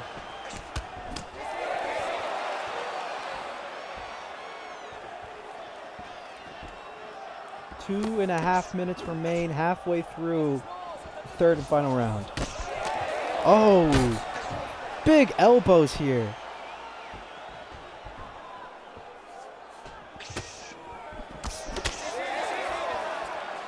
Man.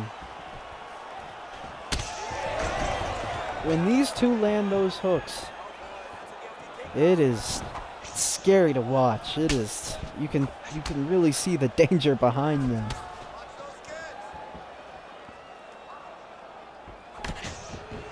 Nice cross from Rudstoff.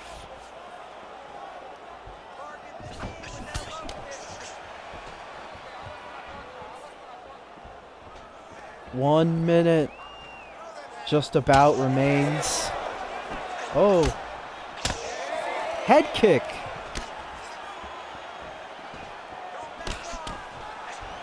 Oh, nice combination.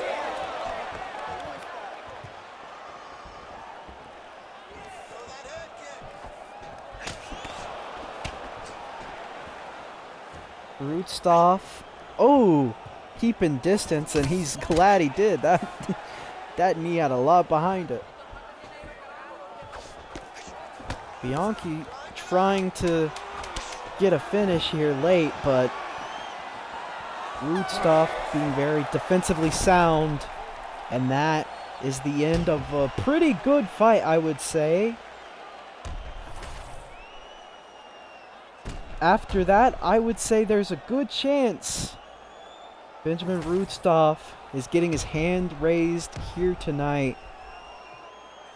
Very good fight, very competitive fight. It is great to see for Rudstoff. You really can see how much he has improved against a former opponent. Judges scored the contest 30-27, 30-28, 29-28. Declaring the winner by unanimous decision, Razor. Benjamin Rudstoff. Yeah, revenge. Revenge.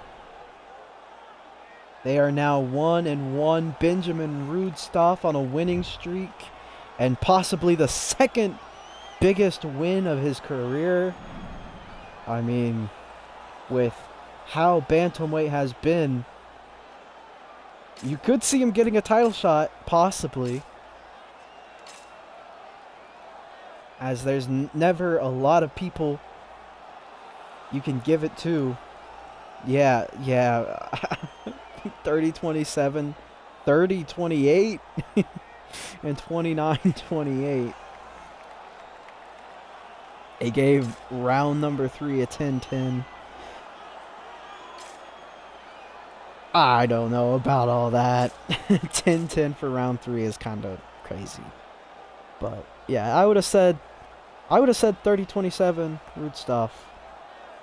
I would have said 30-27 Rudstoff.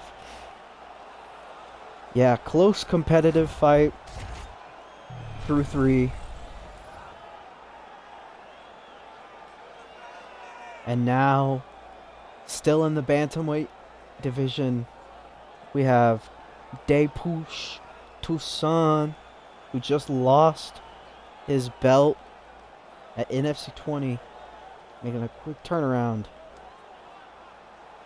against the man that has beat him twice now, I think, Ismail Al-Boo.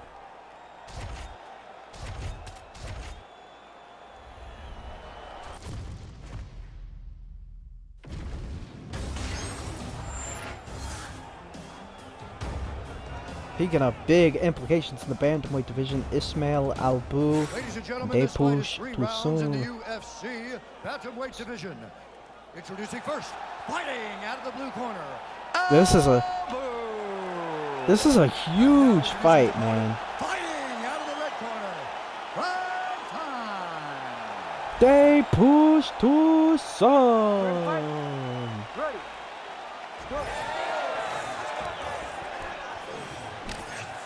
Nice jab off the bat for DeyPoush Tucson. Single leg. Oh my goodness. He's spamming the single leg. Hey.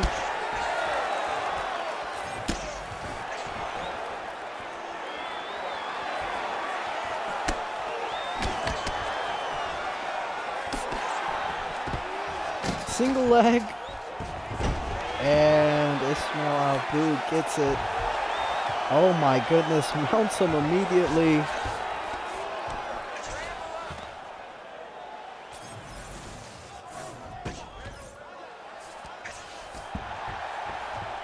To mount again. Ground and pound for Ismail Al-Boo. Perhaps Ismail Al-Boo seen something in the Bigman Wilson fight that made him think, you know what, I can do that. And started grappling him. You know, Ismail Al-Boo is like never grappled in his whole career.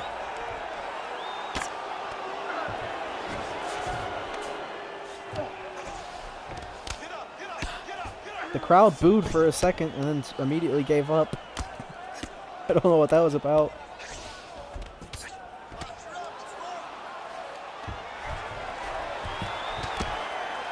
Ismail Al-Boo on top.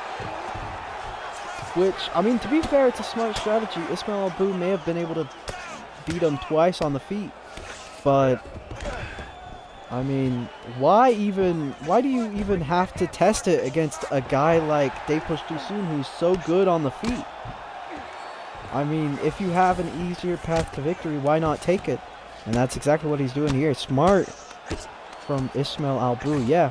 He didn't let his ego get in the way and be like, yeah, I can beat him on the feet again.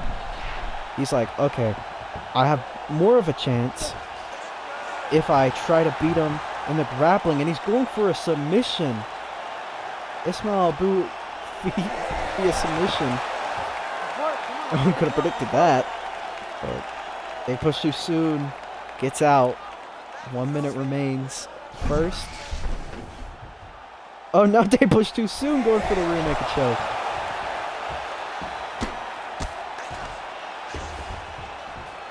Ismail Albu gets up to his feet.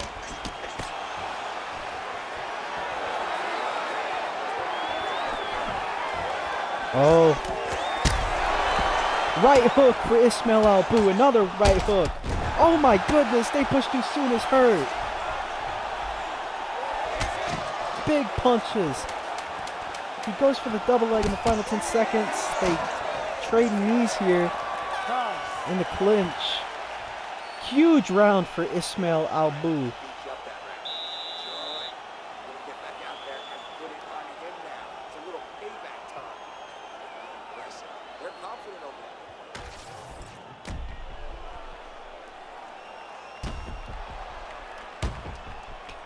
I mean, if Ismail Albu were actually to do this, I just had a realization.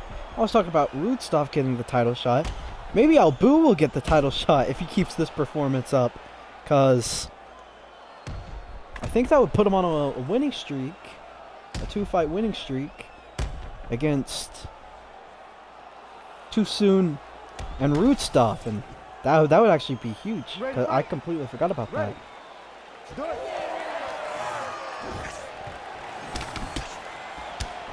Left hand. Oh, elbow for Too Soon. Oh, single leg. Alright, Too Soon now defending the takedowns. Overhand left, head kick combination misses for Albu. Oh. 69% landed for Too Soon. Nice. Or, I don't know if that was 69% or 69 strikes landed. I don't know. Oh, kick caught. Taken down. Goes for a double immediately after. Why didn't he just get on top? Oh! Huge shots exchanged. Oh, I'm sorry. Leg kick hurts Albu's leg. A lot of leg kicks here tonight. Being pretty effective.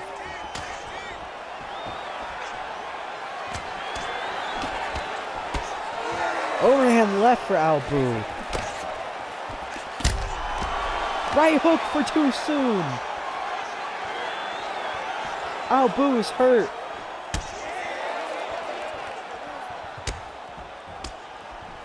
Albu pushing forward. Double leg. These takedowns are not working anymore. He's exerting a lot of energy on them. Right hand drops Albu.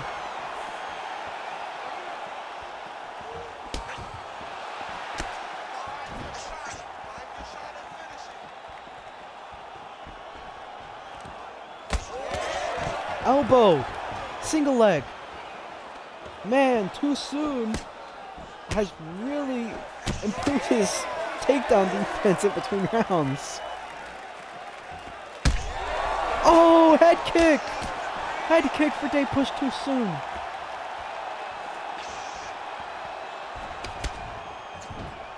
DeyPoush Too Soon is really taking over in this fight. 1 minute remains in the second round. Front kick to the face! Oh my goodness, head kick for Too Soon. Albu is tired. Elbow. Oh, he said the exact same thing at the exact same time. Head kick! Albu is hurt. He's hurt, tired. Final 10 seconds in the second round. He's trying to dive on a leg. Oh my goodness. I was literally thinking about giving Al Boo a title shot. That's how Really broke him down. bad it looked for DeyPoush too soon. Inside low kick is awesome. And he came back in the next round and put a beating on Ismail Al Boo.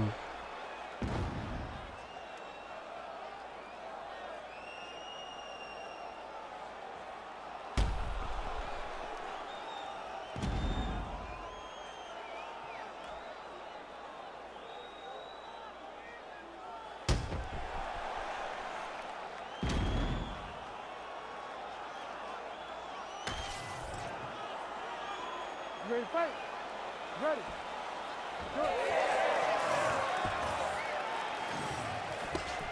Oh my goodness. What is that? What is that gift? Oh my gosh.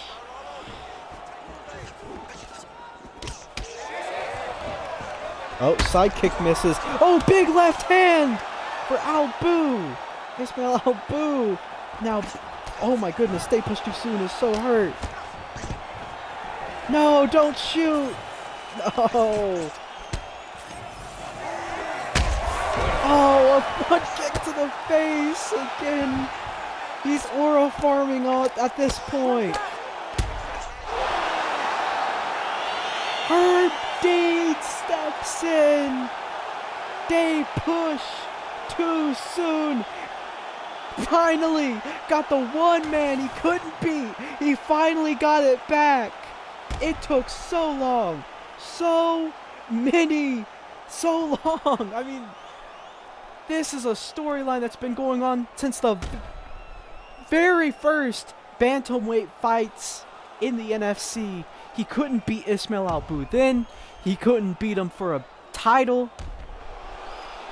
And now, here tonight, he finally beat Ismail Al Boo.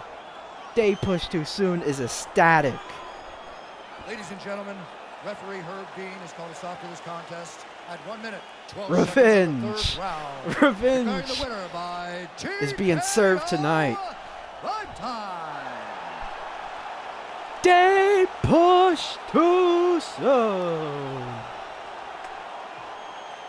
Oh my goodness. Well, I know what I'm going to title the thing on YouTube. A lot of revenge here tonight. I don't know. Some about revenge, probably. Unless something crazy happens in the main event, and then I'll probably name it after something like that. But oh my goodness. That was like, I mean, I know none of the judges gave a 10-8, but that was basically like round 1, 10-8, Ismail Al Boo. Round 2, 10-8, DeyPoush too soon. And then in round 3, they just went back and forth and back and forth and back and forth until too soon got the finish. And he got it with a front kick again. He's just styling on him at this point.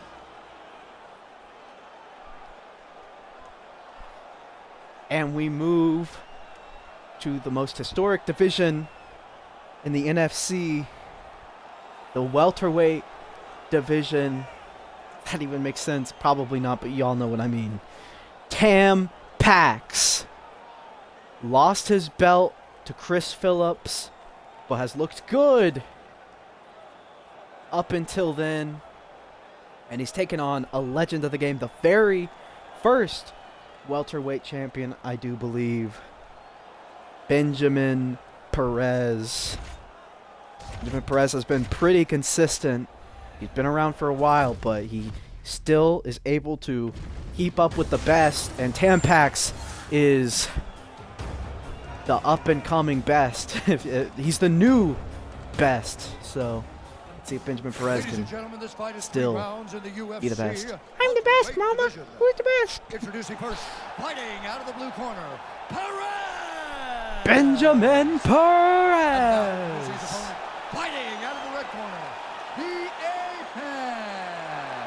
Tam Pax! Ready.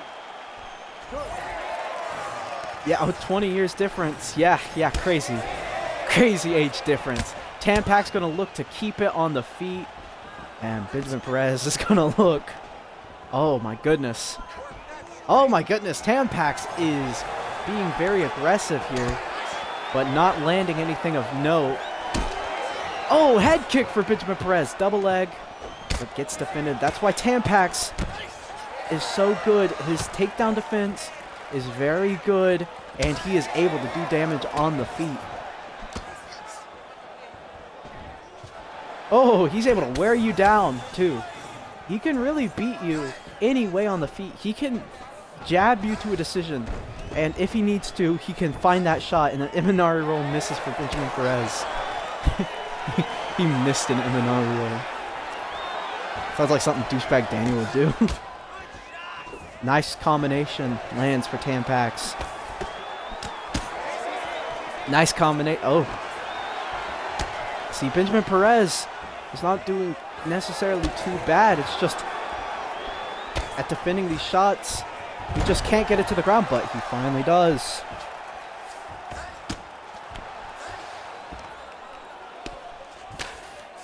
And when it's on the ground, this is where Benjamin Perez excels.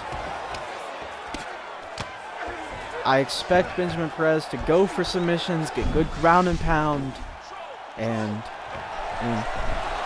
but Tam Pax is able to reverse position, but possibly he's making a mistake trying to keep it on the ground.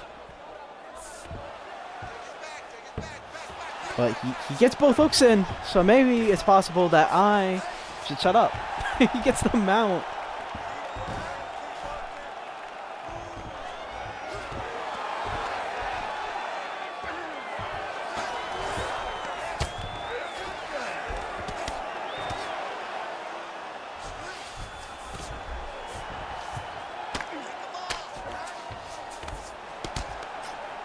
Now in that guard of Benjamin Perez. And he immediately gets the sweep. Not immediately, but you get it. As I say that. Ground and pound here. Side twister for Benjamin Perez. This is not good for Tam Pax. More ground and pound for Benjamin Perez. Tam Pax is in a world of trouble here if he cannot get out. And now he gets mounted. Isolating an arm. It's in an arm bar position here. Fully extends the arm. I think Tam Pax has never been submitted before. Benjamin Perez has the second most submissions in NFC history. Tam Pax able to survive to the next round, where it will start out on the feet. You know, every round starts out on the feet, and that benefits Tam Pax tremendously here. And that's the thing about jiu-jitsu, man. It works very well if you have no time limit. But with a time limit, you're just going to have to reset back onto the feet. And you have to work, do all that hard work you've done before again. Ready. Good.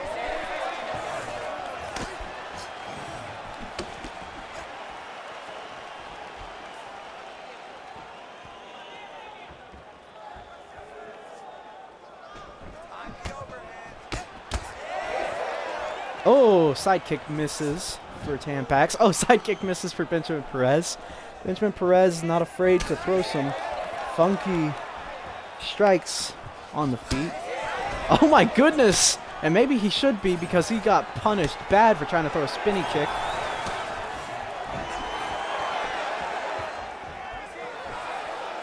Oh, head kick misses. Oh, head kick drops Benjamin Perez. Tam Pax does not unload with ground and pound.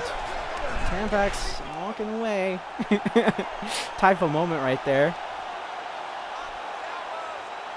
Triangle attempt here for Benjamin Perez. The mount, ground and pound. Ground and pound. This is some big ground and pound shots from Benjamin Perez. More ground and pound attempted.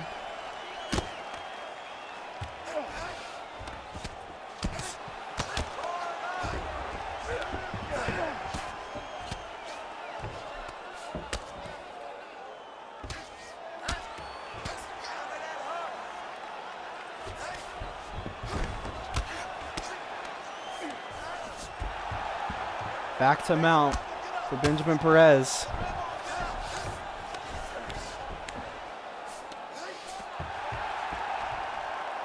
Back to mount again.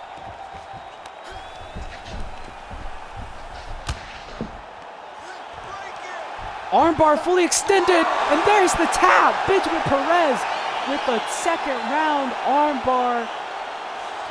Huge win, adding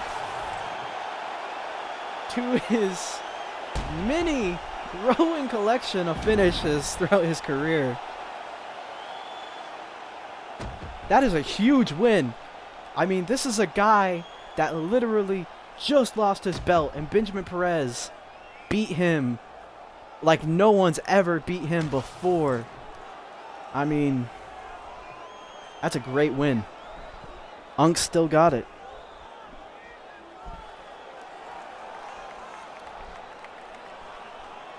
Bruce Buffer taking his time. Referee Herb Dean has called a stop to this contest at 3 minutes, 12 seconds of round number 2. Declaring the winner by tap out, Perez. Benjamin Perez. Great win for Benjamin Perez, man. Tam Pax is a great fighter, man. A great fighter. Former champion. Yeah, Chris Phillips, I mean, maybe we'll see what comes next in this welterweight division, constantly changing welterweight division. It used to be a stagnant division where everyone at the top stayed at the top, but now it is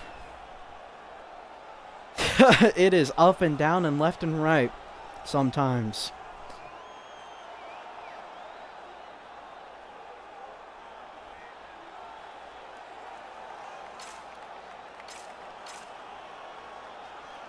Yeah, all three judges had that first round to Benjamin Perez.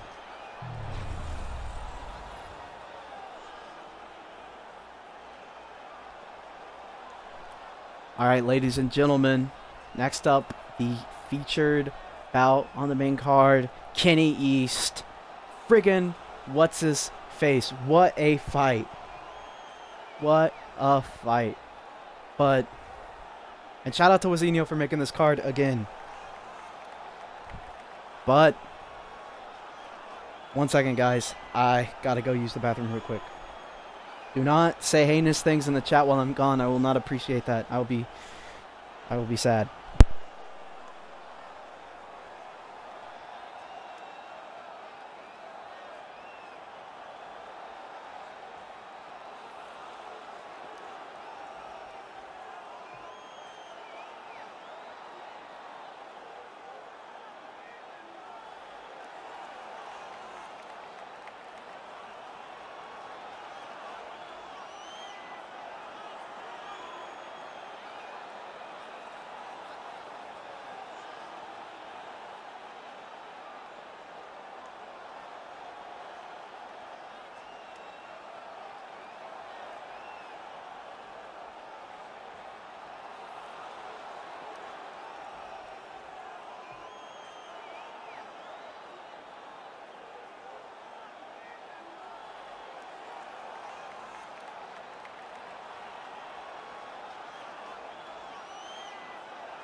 All right, ladies and gentlemen, we are back. All right.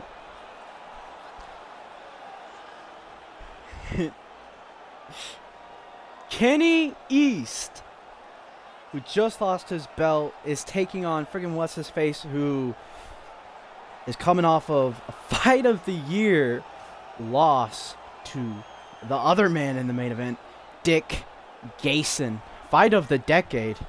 Best fight in NFC history. Arguably. No. This is a huge fight in the middleweight division.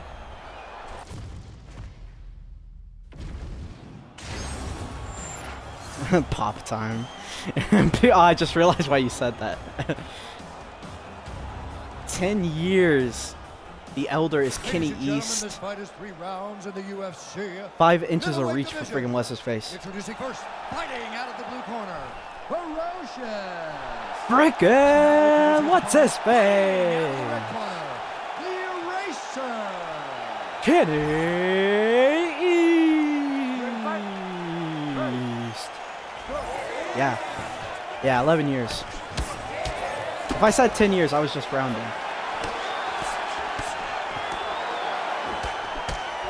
Oh, uppercut for Kenny East. Oh, big right hand. Kenny East still has that power, man, that he can just shut off anyone's lights. But he goes for the takedown. Ascend of fire.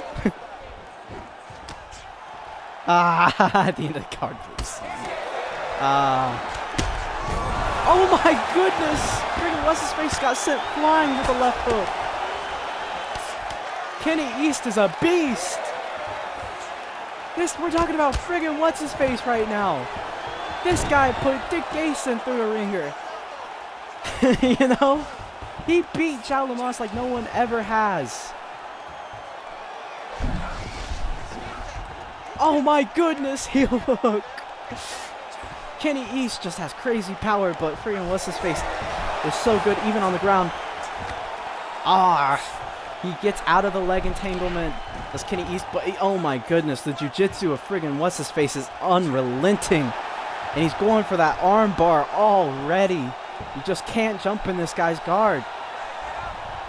He's constantly attacking submissions. But Kenny East gets out.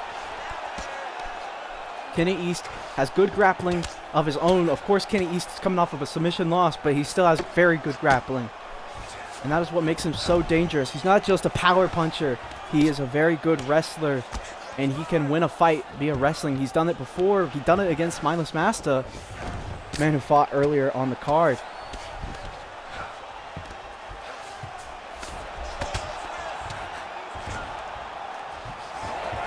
Friggin' Wasshisface gets back up, but it's just such a danger against Kenny East because that man is the most powerful man possibly of all time in the NFC. It's crazy. He doesn't have to hit you with much. Oh, but good combinations of friggin' Wasshisface. Good straight punches, jabs and crosses. Keeping Kenny East away so he can't land that right hand. Friggin' Wasshisface. Die! Oh my goodness! Flying triangle! Tebonememima-esque. Real ones. And by real ones, I mean real one. You know. Nice work, guys. Make sure you get the hooks. Get those hooks in. Kenny East on top, final 10 seconds. Doesn't do much with it. Hey, stop. Very good fight early. Very good fight early. He's beating you on the ground right now on points. He's not hurting you too bad, but we can't allow that to happen. We gotta get back up to our feet. Your guard is awesome.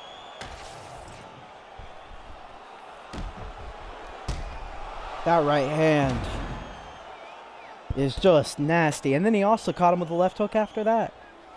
And it sent him flying.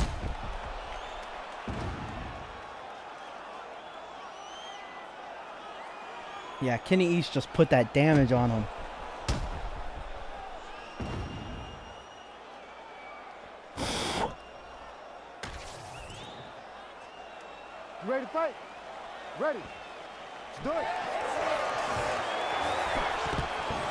Oh. Ducks the right hand, goes for the single leg, but it gets stuffed by Kenny East. Oh no! Big right hand off the bat for Kenny East. Oh! Ow! Huge elbow for Friggin' what's his face? He caught Kenny East coming in. Kenny East goes for the takedown. Overhand right for friggin' what's his face, but he's got to be careful. He can't get too overzealous against Kenny East because it just takes one. Ah, friggin' what's his face defends the takedown. Teep for Kenny East. And Kenny East finally gets the takedown he's been looking for, but he falls right into another armbar. But he uses the hitchhiker's escape and defends it.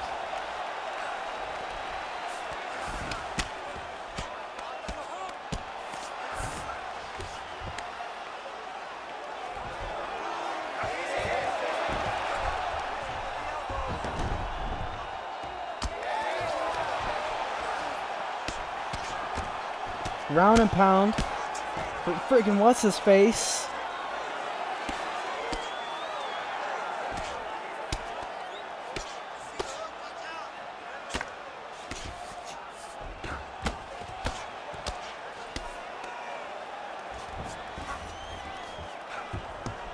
To side control.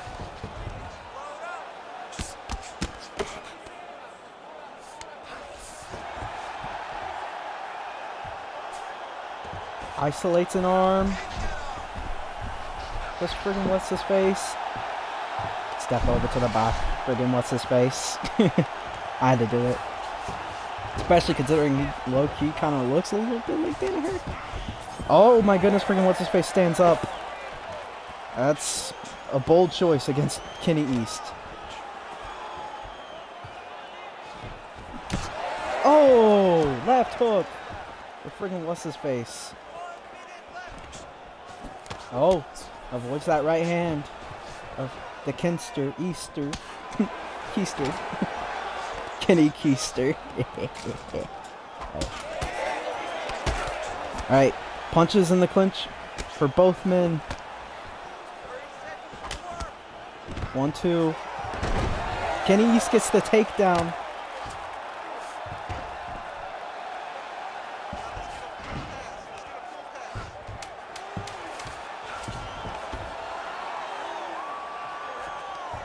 Very interesting. Stop. He won that last round simply based on activity. He's putting up submission attempts, but they're weak. You defended every single one of them. You're not being the best. Very interesting. That elbow was huge. That reminded me sort of Ilia Topuria versus Charles Oliveira. You know, the elbow Charles landed.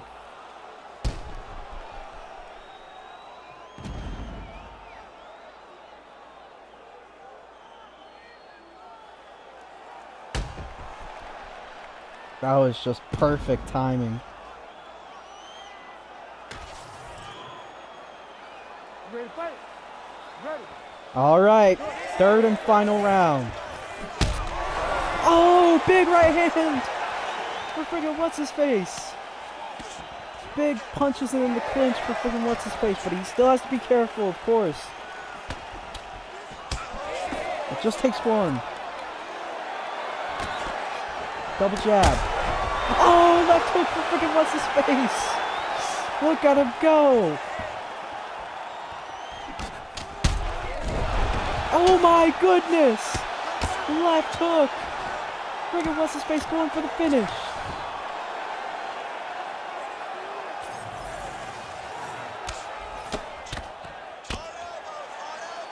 Hammer fists. Hey, it's not that I'm downing what's his face. There's just something about Kenny East's power that is just different. There's something in the water over there where he's from.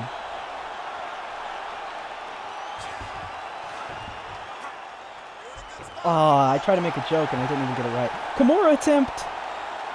His work when they're starting this up. But Kenny East gets out of it.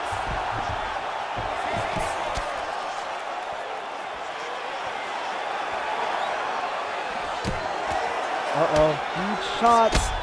Oh my goodness, Kenny East gets dropped again. Uppercut. Nice combination for friggin' What's-His-Face. Oh. Big shot in the clinch from Kenny East. Oh my goodness! The walk-off KO! Uppercut as Kenny East level changed. Friggin' What's-His-Face?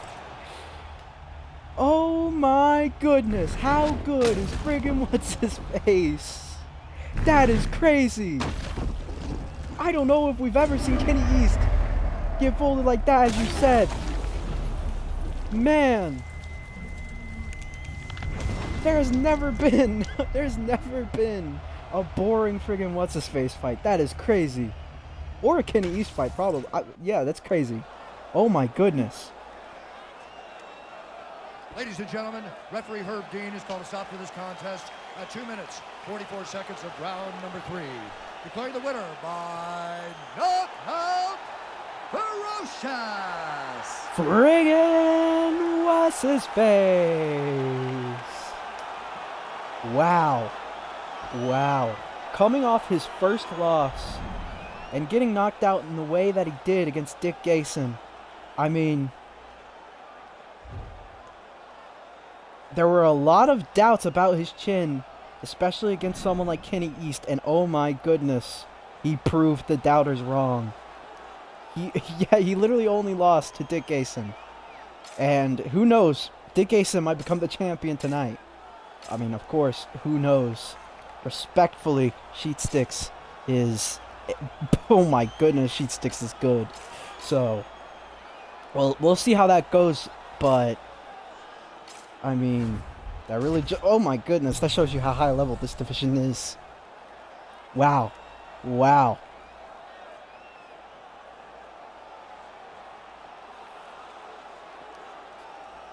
Alright, we move to the co-main event of the evening. This is such... There are so many huge fights in a row, this is crazy. Intizam Rustamov versus Micky Mansurov. Now,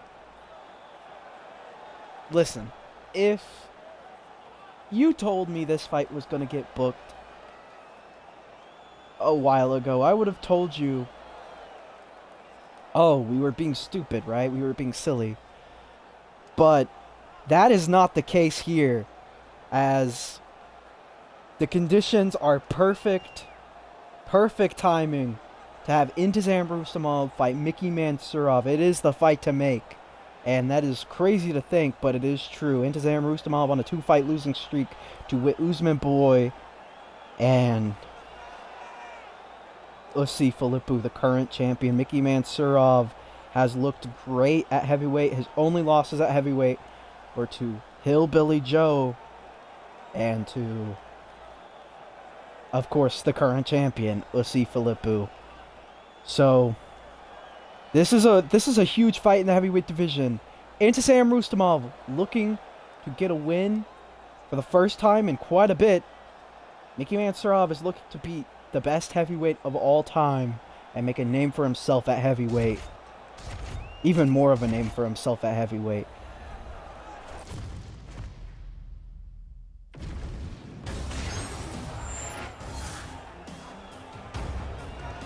Eight years, the difference in age. 4 inches of reach, 3 inches of height for Intizam. Micky Mansurov used to be a welterweight.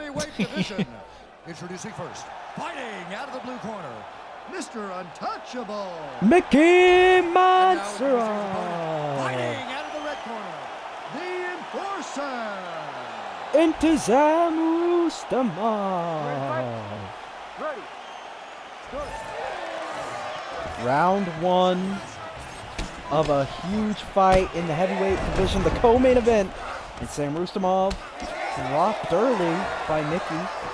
Micky maybe looking to get a highlight early. That's what he did against Joselito McJacker, who is also a great opponent that he's faced and somehow beat. Okay, Intizam Rustamov gets the takedown. This is exactly what Intizam wants. He wants to get that takedown stuff the onslaught from Micky and get that ground and pound going. But he goes for a Kimura. A lot of Kimuras tonight. Micky ends up on top. And Micky stands up. IQ from the mixter. Kicks him in the leg.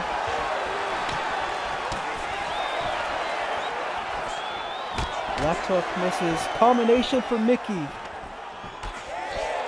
Uppercut for Intizam. Oh my goodness. Defends a takedown.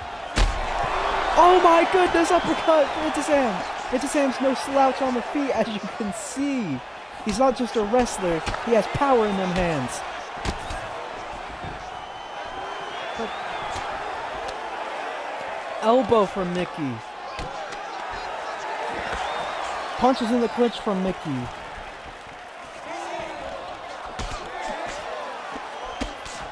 Oh, they are really going at it in the clinch here. This is a do or die fight. And a single leg for Intizam. Gets to side control. Interesting camera angle. He traps the arm again. And oh, I thought he was going for Kimura again. Oh, he is. He is. These camera angles are interesting. Oh, Kimura! This looks pretty deep here. But Micky Mansurov toughs it out. What's going on with the camera? Oh. Oh! Micky Mansurov goes out the... Oh no! Douchebag Daniel is a bad influence on the production team.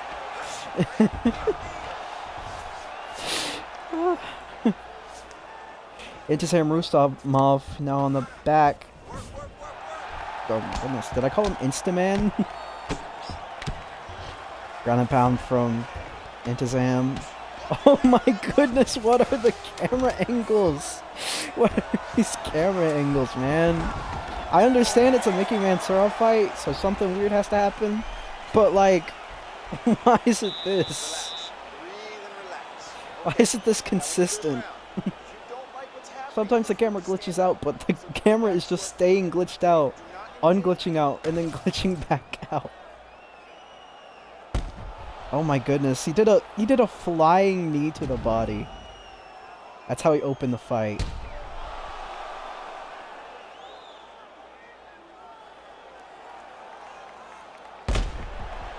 That uppercut landed hard on the Mick.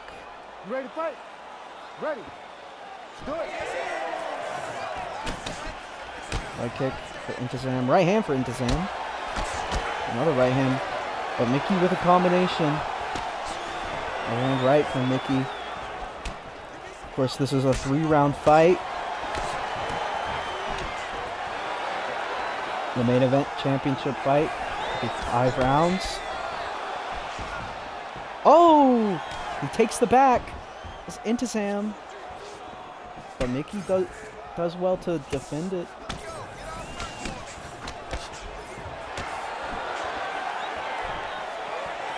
They are really exchanging here in the pocket. Oh, overhand gets blocked barely.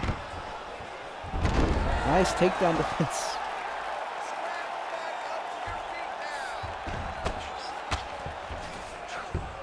Intizam to the side control, gets the knee on belly. But Micky able to use it to get up to his feet. Head kick! Oh my goodness, he kind of dipped into the head kick there to Micky, but his chin is holding up so far. Micky notoriously gets knocked out in weird ways. So that's good to see from him, but he gets taken down again. Why is the camera angle this consistent at glitching out? But Micky Mansurov going for the armbar. I just realized how... Okay, Intizam defends. And of course, he pins the arm again.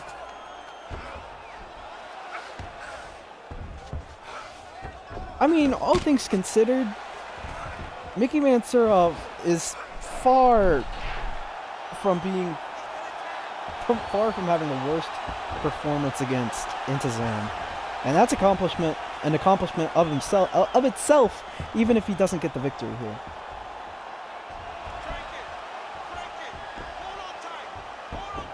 But that Kimura looks like it's in pretty deep, man. Micky's shoulder might die here. Intizam gives up on it, tries to land punches. He's like, Micky's crazy. He won't tap.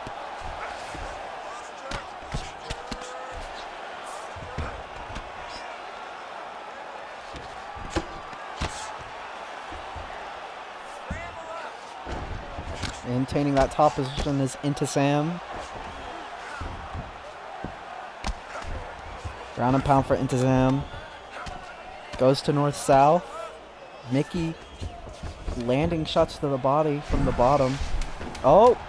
Pulls guillotine in the final 10 seconds. Can he get it? He cannot, but he rolled him over to the mount. Final second.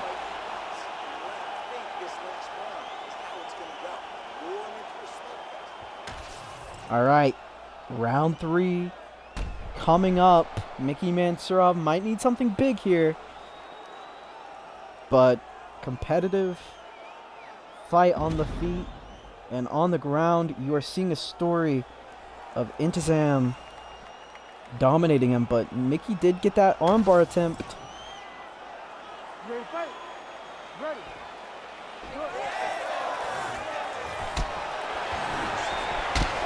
Oh! Head kick for Micky Mansurov. Intizam was a lot more hurt than I originally thought there. Overhand right! Intizam Rudstoff goes down. Micky Mansurov. Oh my goodness. Oh my goodness. Knees to the body from Micky. Head kick for Rudstoff. And he gets the takedown just in time. Intizam was hurt there. Man.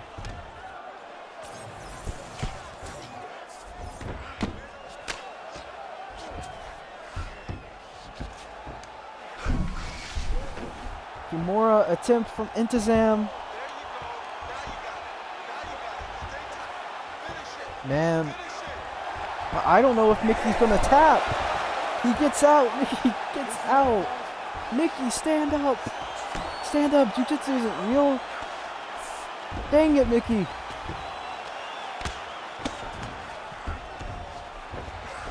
Man, I don't know how to feel. If Micky wins, that would be great for Micky, and I'd be happy for Micky. But man, I don't want to see Intizam go on a 3-fight losing streak either.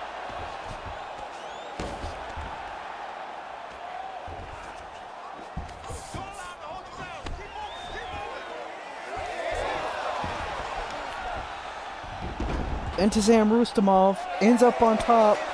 That is huge.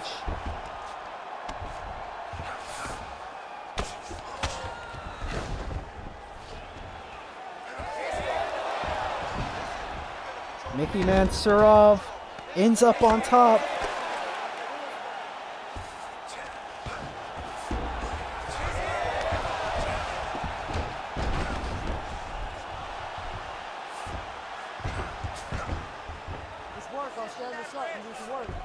What do you mean, work, Herb?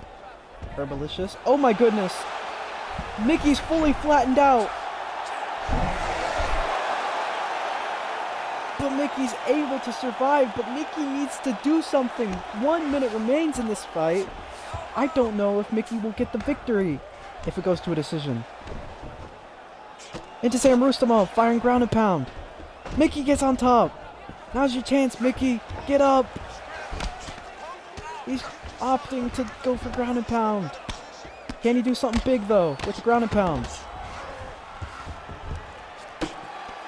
Micky, please! Please, Micky, do something about it. Scramble here.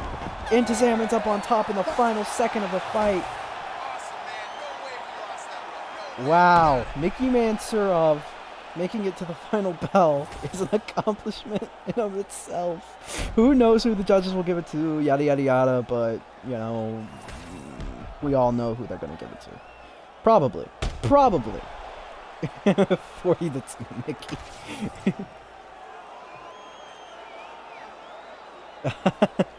Oh, that's funny. After 3 rounds, we go to the judges' scorecards for a decision. The judges scored the contest 30-27, 9-28. Okay. 29-28. For the winner by Okay. unanimous decision, Mr. Untouchable. What? Micky, what? What? Micky Mansurov! Come on! Come on! They gave it to him 30-27? What kind of judges are here in Brazil, man?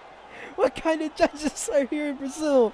This is the second time now that Intisam has been low-key robbed. Bro. Good. I mean, Micky Mansurov beat Intisam Rustamov. That's something, ain't it? Oh my goodness. Intisam Rustamov. The greatest heavyweight of all time on a 3-fight losing streak now. All 3 by way of decision.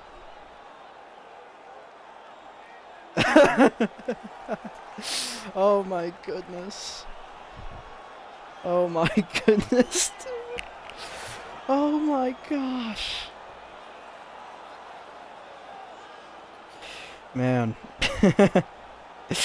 Oh my goodness. I'm losing my mind too, man. I'm losing my mind too.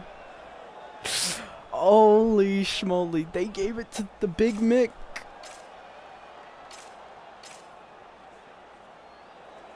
$30-27? 30-27? In what world? In what world? But hey, Micky Mansurov just beat Intisam Rustamov. Micky Mansurov is a top-ranked heavyweight.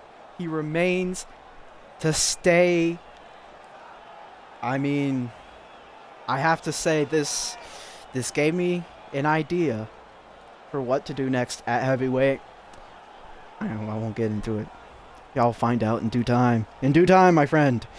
But, friends, man, you gotta feel for Intisam Rustamov, but you also have to feel excited and happy and joyful for Micky Mansurov. I mean, he really an underdog story throughout his career. I mean, the way things have happened ever since that video released, official video by the NFC making fun of Micky Mansurov, he has just been a different beast. And how good is Ussi Philippou? It really makes you think. All right.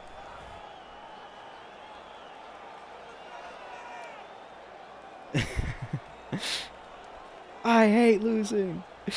Man. But yeah, we move to the main event of the evening, ladies and gentlemen. Man, it's so hard to... I love when stuff like this happens, and I hate when stuff like this happens, because when it's before the main event, I have to, like, recollect my bearings before the main event.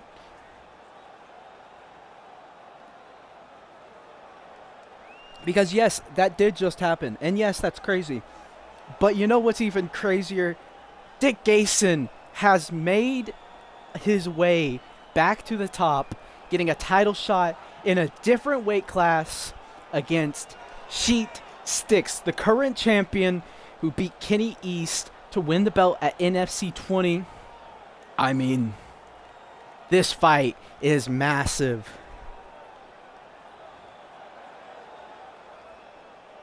Here we go. Sheet Sticks. Dick Gayson. Oh my goodness. I can't believe we're here. I can't believe that we're here and this is happening. Obviously, coming off of the Iamad, Iamangry fight, a little bit controversial, but there's no doubt that that was a close competitive fight with a vicious fighter in Iamad, Iamangry. Dick Gayson, man, how about Dick Gayson? He came from the bottom, being the worst fighter, being considered the worst fighter, and then he became the greatest of all time. That is just a story you don't know how that happened, but you are glad it did. Dick Gayson is a once-in-a-lifetime athlete, and he is somehow, some way, after the Walter White fight, after the 4th Walter White fight, he's back at a title shot, this time in the middleweight division. The same division that gave him his first loss since he was great. Dick Gayson in the octagon here in Brazil. The crowd is going crazy. But don't get it twisted. Don't get it twisted. Sheet Sticks is the champion for a reason. His grappling is otherworldly. He was able to not only knock out Kenny East in their first fight, he was able to, in the rematch, submit Kenny East. That really shows you just how versatile this man is. You know, maybe he looks a little goofy by appearance, but do not let that fool you, because he is a raging lunatic in that octagon, and you cannot take your eyes off him, because he will constantly be attacking you with his hands, with his feet, and he will be grappling you.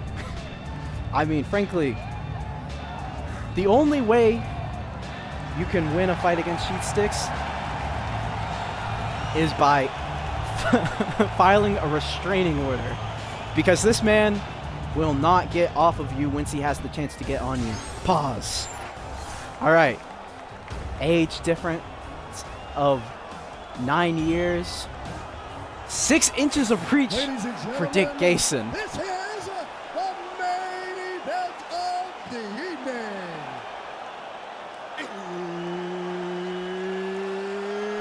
It's time! 5 rounds for the undisputed UFC middleweight championship of the world.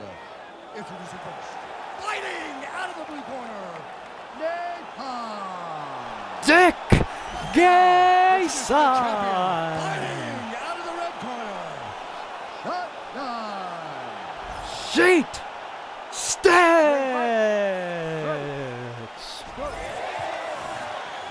Here we go. Big right hand off the bat from both men. Dick Gayson gonna look to strike. Sheet Stick's gonna look to wrestle, and he gets the first takedown. Maybe Dick Gayson got a little bit too too much output on the feet. Got wrestled down to the ground. Dick Gayson mounted. Huge ground and pound for Sheet Sticks.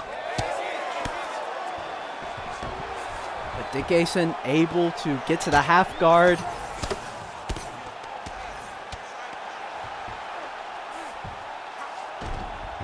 Sheet Sticks maintaining that top position.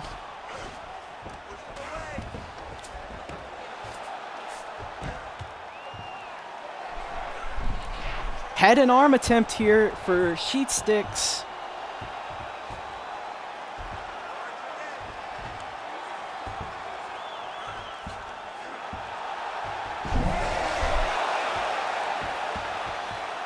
Dick Gayson ends up on top in a scramble.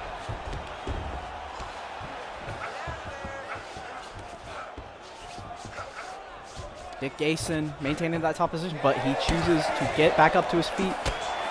Oh, left hand from Dick Gayson. Oh no!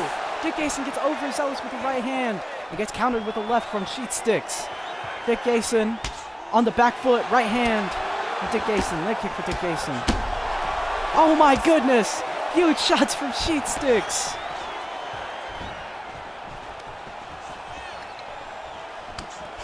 Sheet Sticks takes it down to the ground.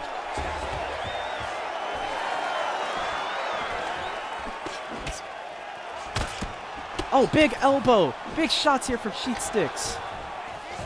drags him back to the ground, the Sheet Sticks.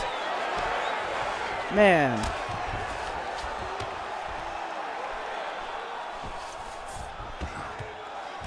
Sheet Sticks is really dominating Dick Gayson here early.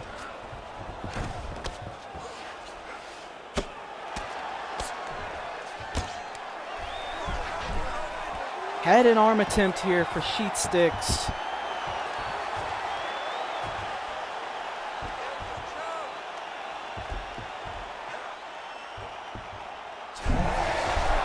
Dick Gayson's able to get out of the submission.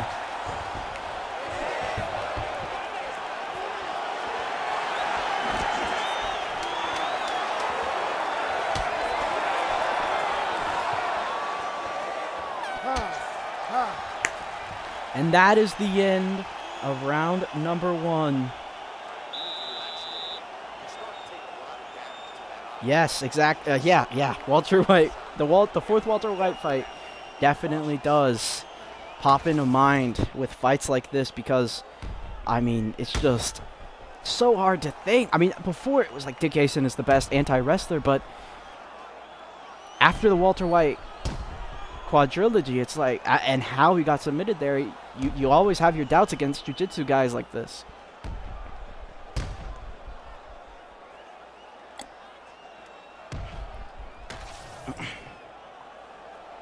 But Dick Gayson does better as the fight goes on, notoriously. Second round.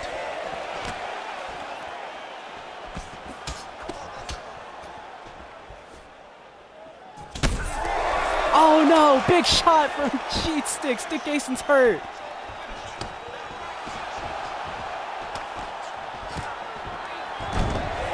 Sheet Sticks takes it to the ground.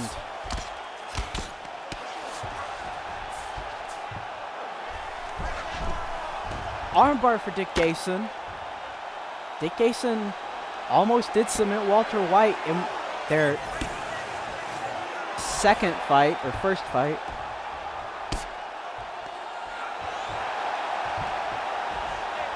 Underrated submission offense from Dick Gayson.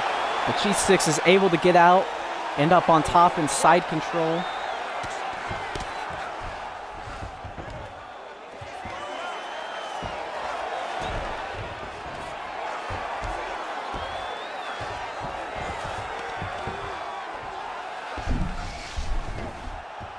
Kimura attempt from Sheet Sticks.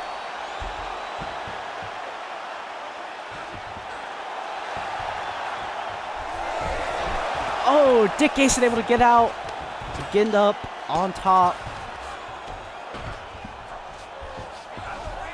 Sheet Sticks gets up to his feet. Oh, big left hand from Dick Gayson. Another left hand from Dick Gayson. He defends the takedown. Sheet Sticks was wobbled a little bit there.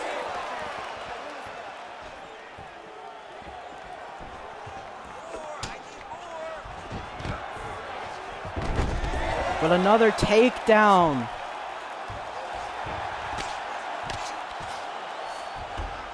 From Sheet Sticks. As I said, Sheet Sticks is just unrelenting.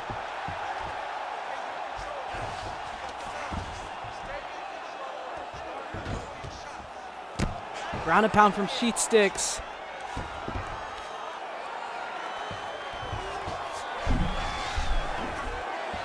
See, that big ground and pound, and already we're going for a submission right after.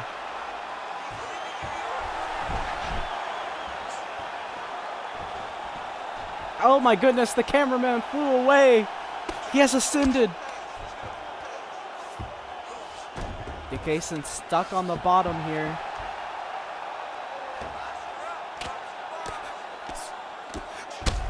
Big round and pound from Sheet Sticks. Dick Gayson's hurt.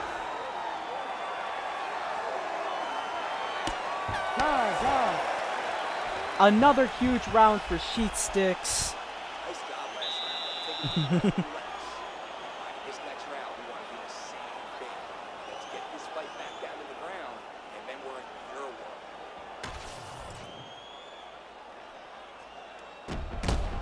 that overhand right. And Sheet sticks.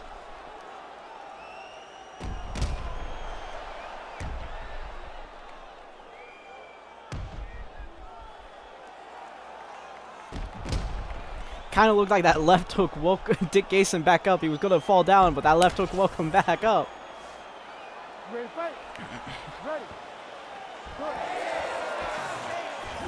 Round number 3. Big left hook from Dick Gayson. But man, Dick Gayson has to be careful. His chin is being served on a platter against Sheet Sticks. There's just something about the power in Sheet Sticks' hands.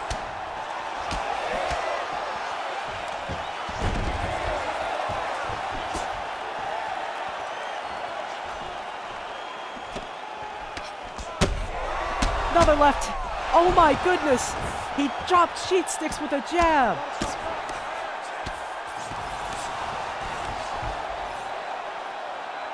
But he has to be careful. Sheet Sticks very good, even off his back. Although he's a lot better on top.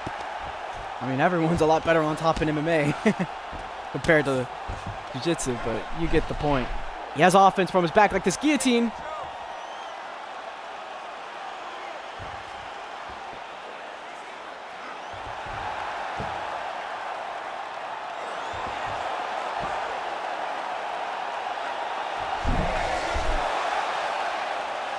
Dick Gayson able to get out of it, but Sheet Sticks was wrenching on that guillotine. Sheet Sticks stands up. Oh!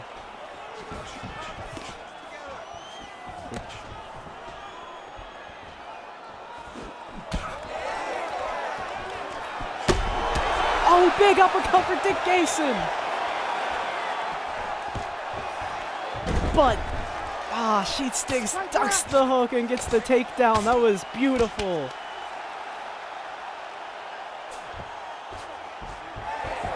Dick Gayson gets back up to his feet. Oh, head kick misses for Dick Gayson. He needs to watch his stamina here. Because Sheet Sticks, I don't know if Sheet Sticks can slow down. Oh, he dropped Sheet Sticks again.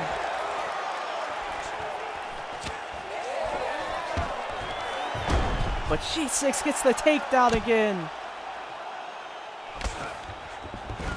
I'm telling you, Sheet Sticks ain't gonna stop. No matter how... Oh, look at that. Gets to 50-50, does Dick Gayson.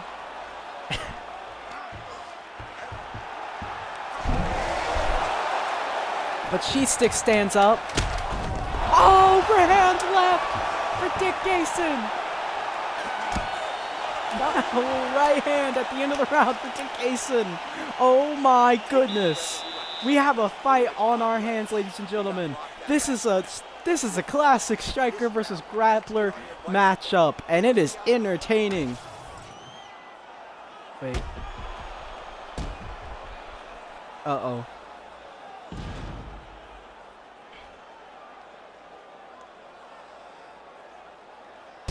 Okay. That was just my phone. For a second, I thought the stream crashed. I was like, oh my goodness. Oh my goodness. This has been a back and forth war. I have no idea who's going to win this. Either man can knock the other out on the feet. Either man can probably submit the other too, with that matter. Uh-oh. Dick Gayson backed up. Sheet Sticks unrelenting. Oh my goodness! Right hand for Dick Gayson. But he chooses to wing hooks to the body. Maybe if he went for the head, he could have got a KO there. Dick Gayson maintaining that top position. Yes, what a good fight, man.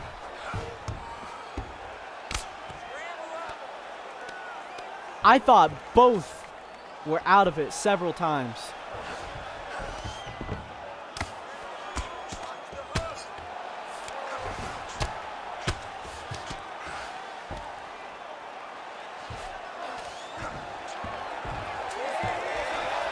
Sheet Sticks steps over to the back. Oh.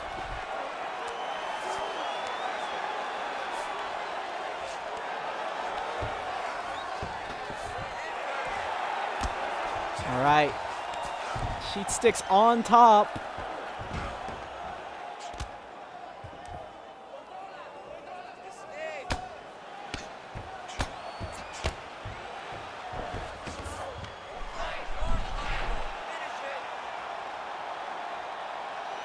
Indeed, man. Dick Gayson fights are always a scrap, always entertaining, always back and forth.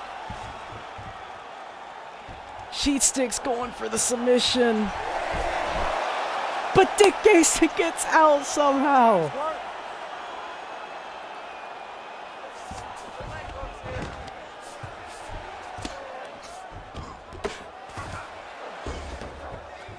Sheet Sticks gets back up to his feet. Oh, the danger in this fight. Oh, Sheet Sticks got dropped bad.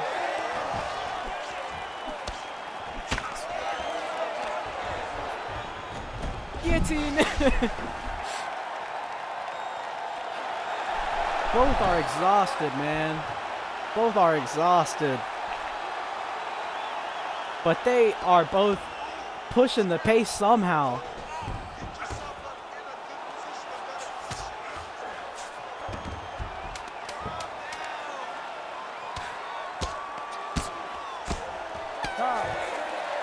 Wow. We move to the 5th and final round. It didn't look like we were going to get there multiple times throughout the past 4 rounds. What a fight. It can really go down to either man in this fight. I don't know what's going to happen, man, in this last round, but I just know I can't wait for it.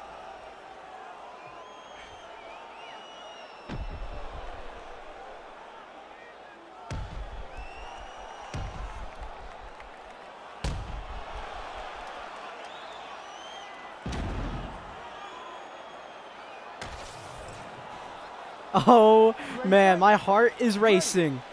5th and final round, Dick Gayson, Sheet Sticks. I have a feeling this is going to end in a KO for either man. Just the way this has been playing out. Big right hand. Big right hand again for Sheet Sticks.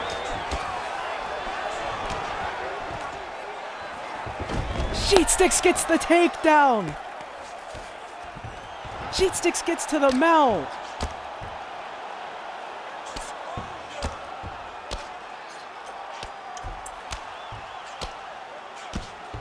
It's that relentless pressure from Sheet Sticks. You can tell he's tired, but he won't stop shooting takedowns. He won't stop going for submissions. He won't stop throwing punches. He won't stop doing ground and pound. He won't stop. He just won't stop. And credit to Dick Gayson as well, because he's not stopping either. It's just Dick Gayson ends up on top. I mean, this is what I'm telling y'all.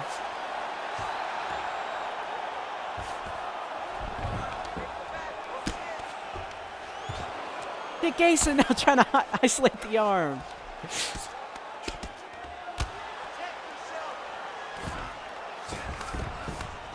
Dick Gayson in the mount.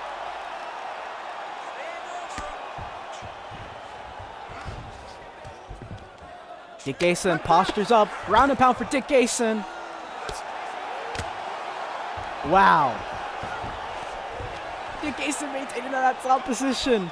This is insane. Sheet Sticks has a huge cut above that eye, man. I don't know if I've mentioned that yet, but that's been around for a while.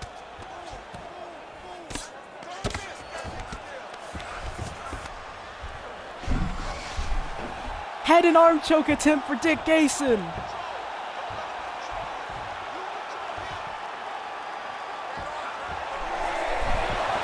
Sheet sticks ends up on top. Good work, guys.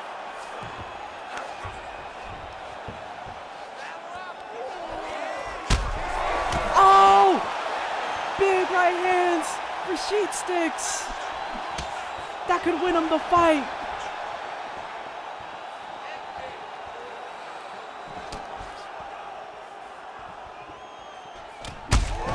Oh! Dick Gayson has done it! I can't believe it! I can't believe it! He has conquered welterweight, and now he's in the process of conquering middleweight. Just like that.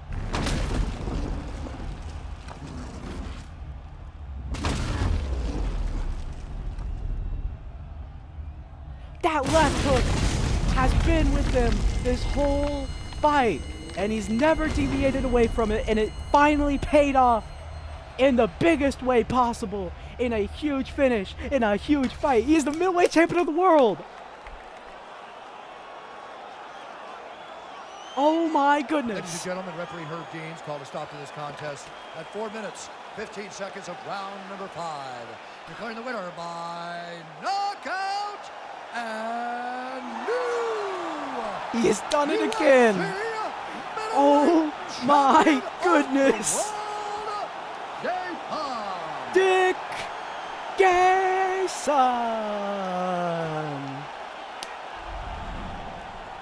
He's done it again. Oh my goodness. In another barn burner. Dick Gayson is just a mythical creature that I don't know, man. I don't know.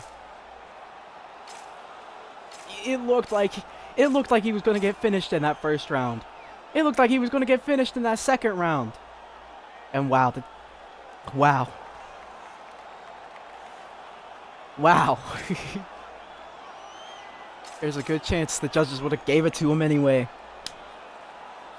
But they were not needed, because in the last few seconds, he found a missile of a left hook. Hey, and shout out to Sheet Sticks, because Sheet Sticks kind of controlled the pace a little bit.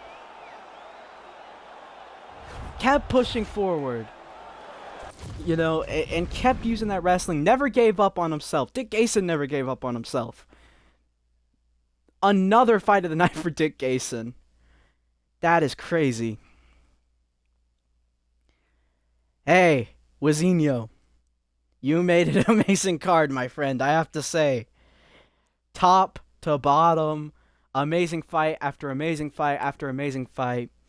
Even the douchebag Daniel fight was entertaining, man. Sorry. Holy schmoly. Holy schmoly. Dick Gayson's the champion again.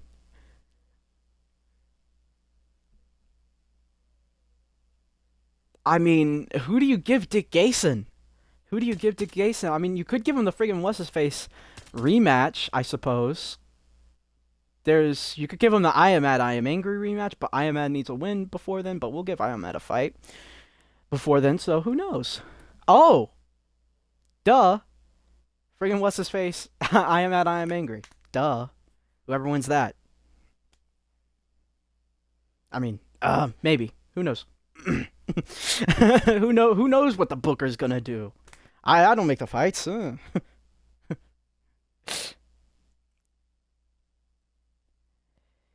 Yeah, man. Yeah, man. Micky Mansurov versus Intizam, huh?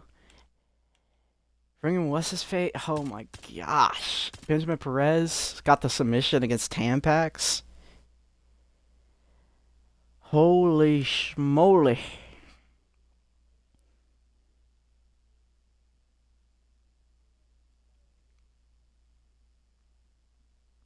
Yeah, he's a double champion. Yeah. To come back and capture that after the middleweight belt after the Cocky Geezer fight. It seemed like that's the craziest thing about this. It seemed like going to middleweight is what ruined Dick Gayson's career. And then somehow, some way, going to middleweight also caused a resurgence in Dick Gayson's career. It's insane. It is insane. Masterclass from Rudstoff. By the way, I have to say the upsets in Too Soon and Rudstoff fights, those, like, genuinely, I'm telling y'all, I did not think that was gonna happen at all, man. That thrown me by surprise. Very much. Both of them fights, I did not see that coming.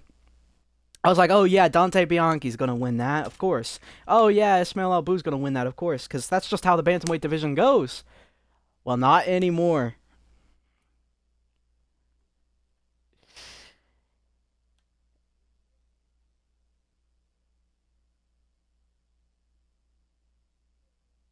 Rudstoff versus Too Soon, I assume.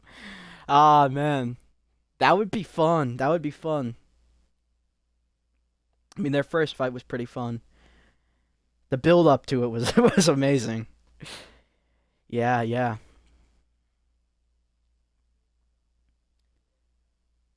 Possibly. And I also have to say, man, Jeff Lauzon debuted.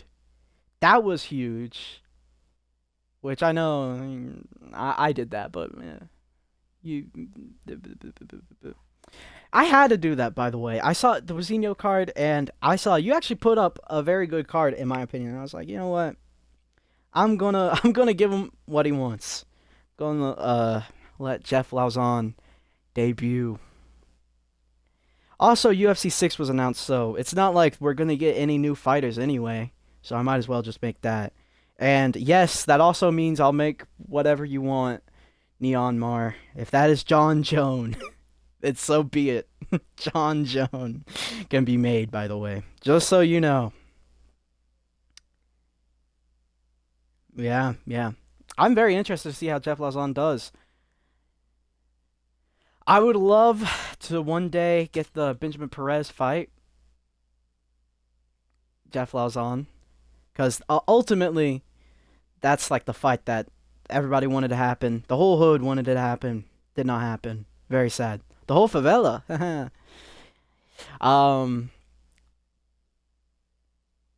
Yeah, we had it all. We had multiple submissions tonight, multiple knockouts, multiple decisions, multiple wars. Yeah.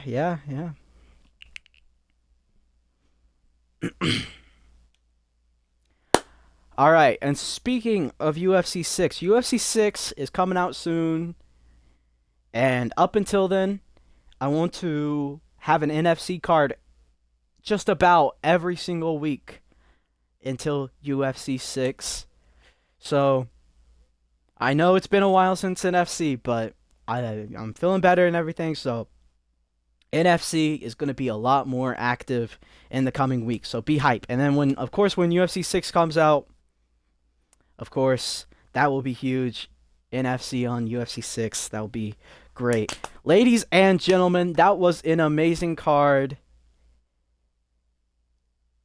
NFC 21, the WIZINHO card. Thank you so much, my brother. Thank you for everyone that has been watching. I appreciate it. And yeah. Until next time. That's about it. See ya.